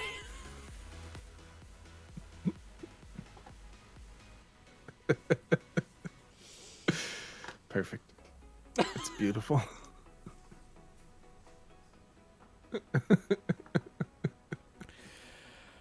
think we'll retire. So the controversy? No, it's not controversy. It's a camaraderie in chat. We before the clips of the day, whatever. We made it known that hey, it's Brendan_TTV won the Billy Thundergun Award, and then Ruggs won the Sir William Lightning Knife III Award. And Brendan goes, I think Ruggs should have the Billy Thundergun because those emotes are so good. It's true. I think almost like by democratic vote, we are now rescinding Ruggs's Sir William Lightning Knife III Award, and thus giving dual winners of the Billy Thundergun Teammate of the Match Award. Billy Thundergun Teammate of the Match Award. Very proud. Very proud of you, chat. You are one of life's winners. All right, takeaways that were pretty okay. What is something you learned from today's show? Because we haven't even asked you about that yet, so my apologies for the late notice. What is something you learned from today's show? And then we are going to send you over on Twitch, if you're watching there, to Hey Happy. Playing The Sims 4 this morning. Hey, my name is Happy, they, them, and I'm just your friendly neighborhood non-binary lesbian who plays The Sims. I try and make a safe and welcoming space for people who watch my streams, so come, say hi, and join our community. If you'd be so kind as to say good morning from GMS. We'd appreciate that. Sports.gaming, what is your takeaway? That was pretty okay? My takeaway is that to become a spy, all you need is a cool hat and sunglasses. Then you're a spy. Do you have a reference for us still? I sure do. Yay! So I was talking to this chicken, and a little to the Oh, never mind. It wasn't a chicken. I thought it was, but it's not because it's wearing a hat and sunglasses. So it's a spy. Do do do do do do do. Wait, was Bond a spy? Yeah. Okay. My takeaway that was pretty okay is I've watched 2.1 of the 10 movies on the list from But Why Though, of the top movies of 2021. Because we've learned, and we all agree, that watching trailers is 0.1 of a movie. We didn't agree. All of us agree. I don't agree. I think you were at a solid 0. No, I definitely think it's right. You're crushing my soul. All right, I'm going to try it one more time. Give me a second.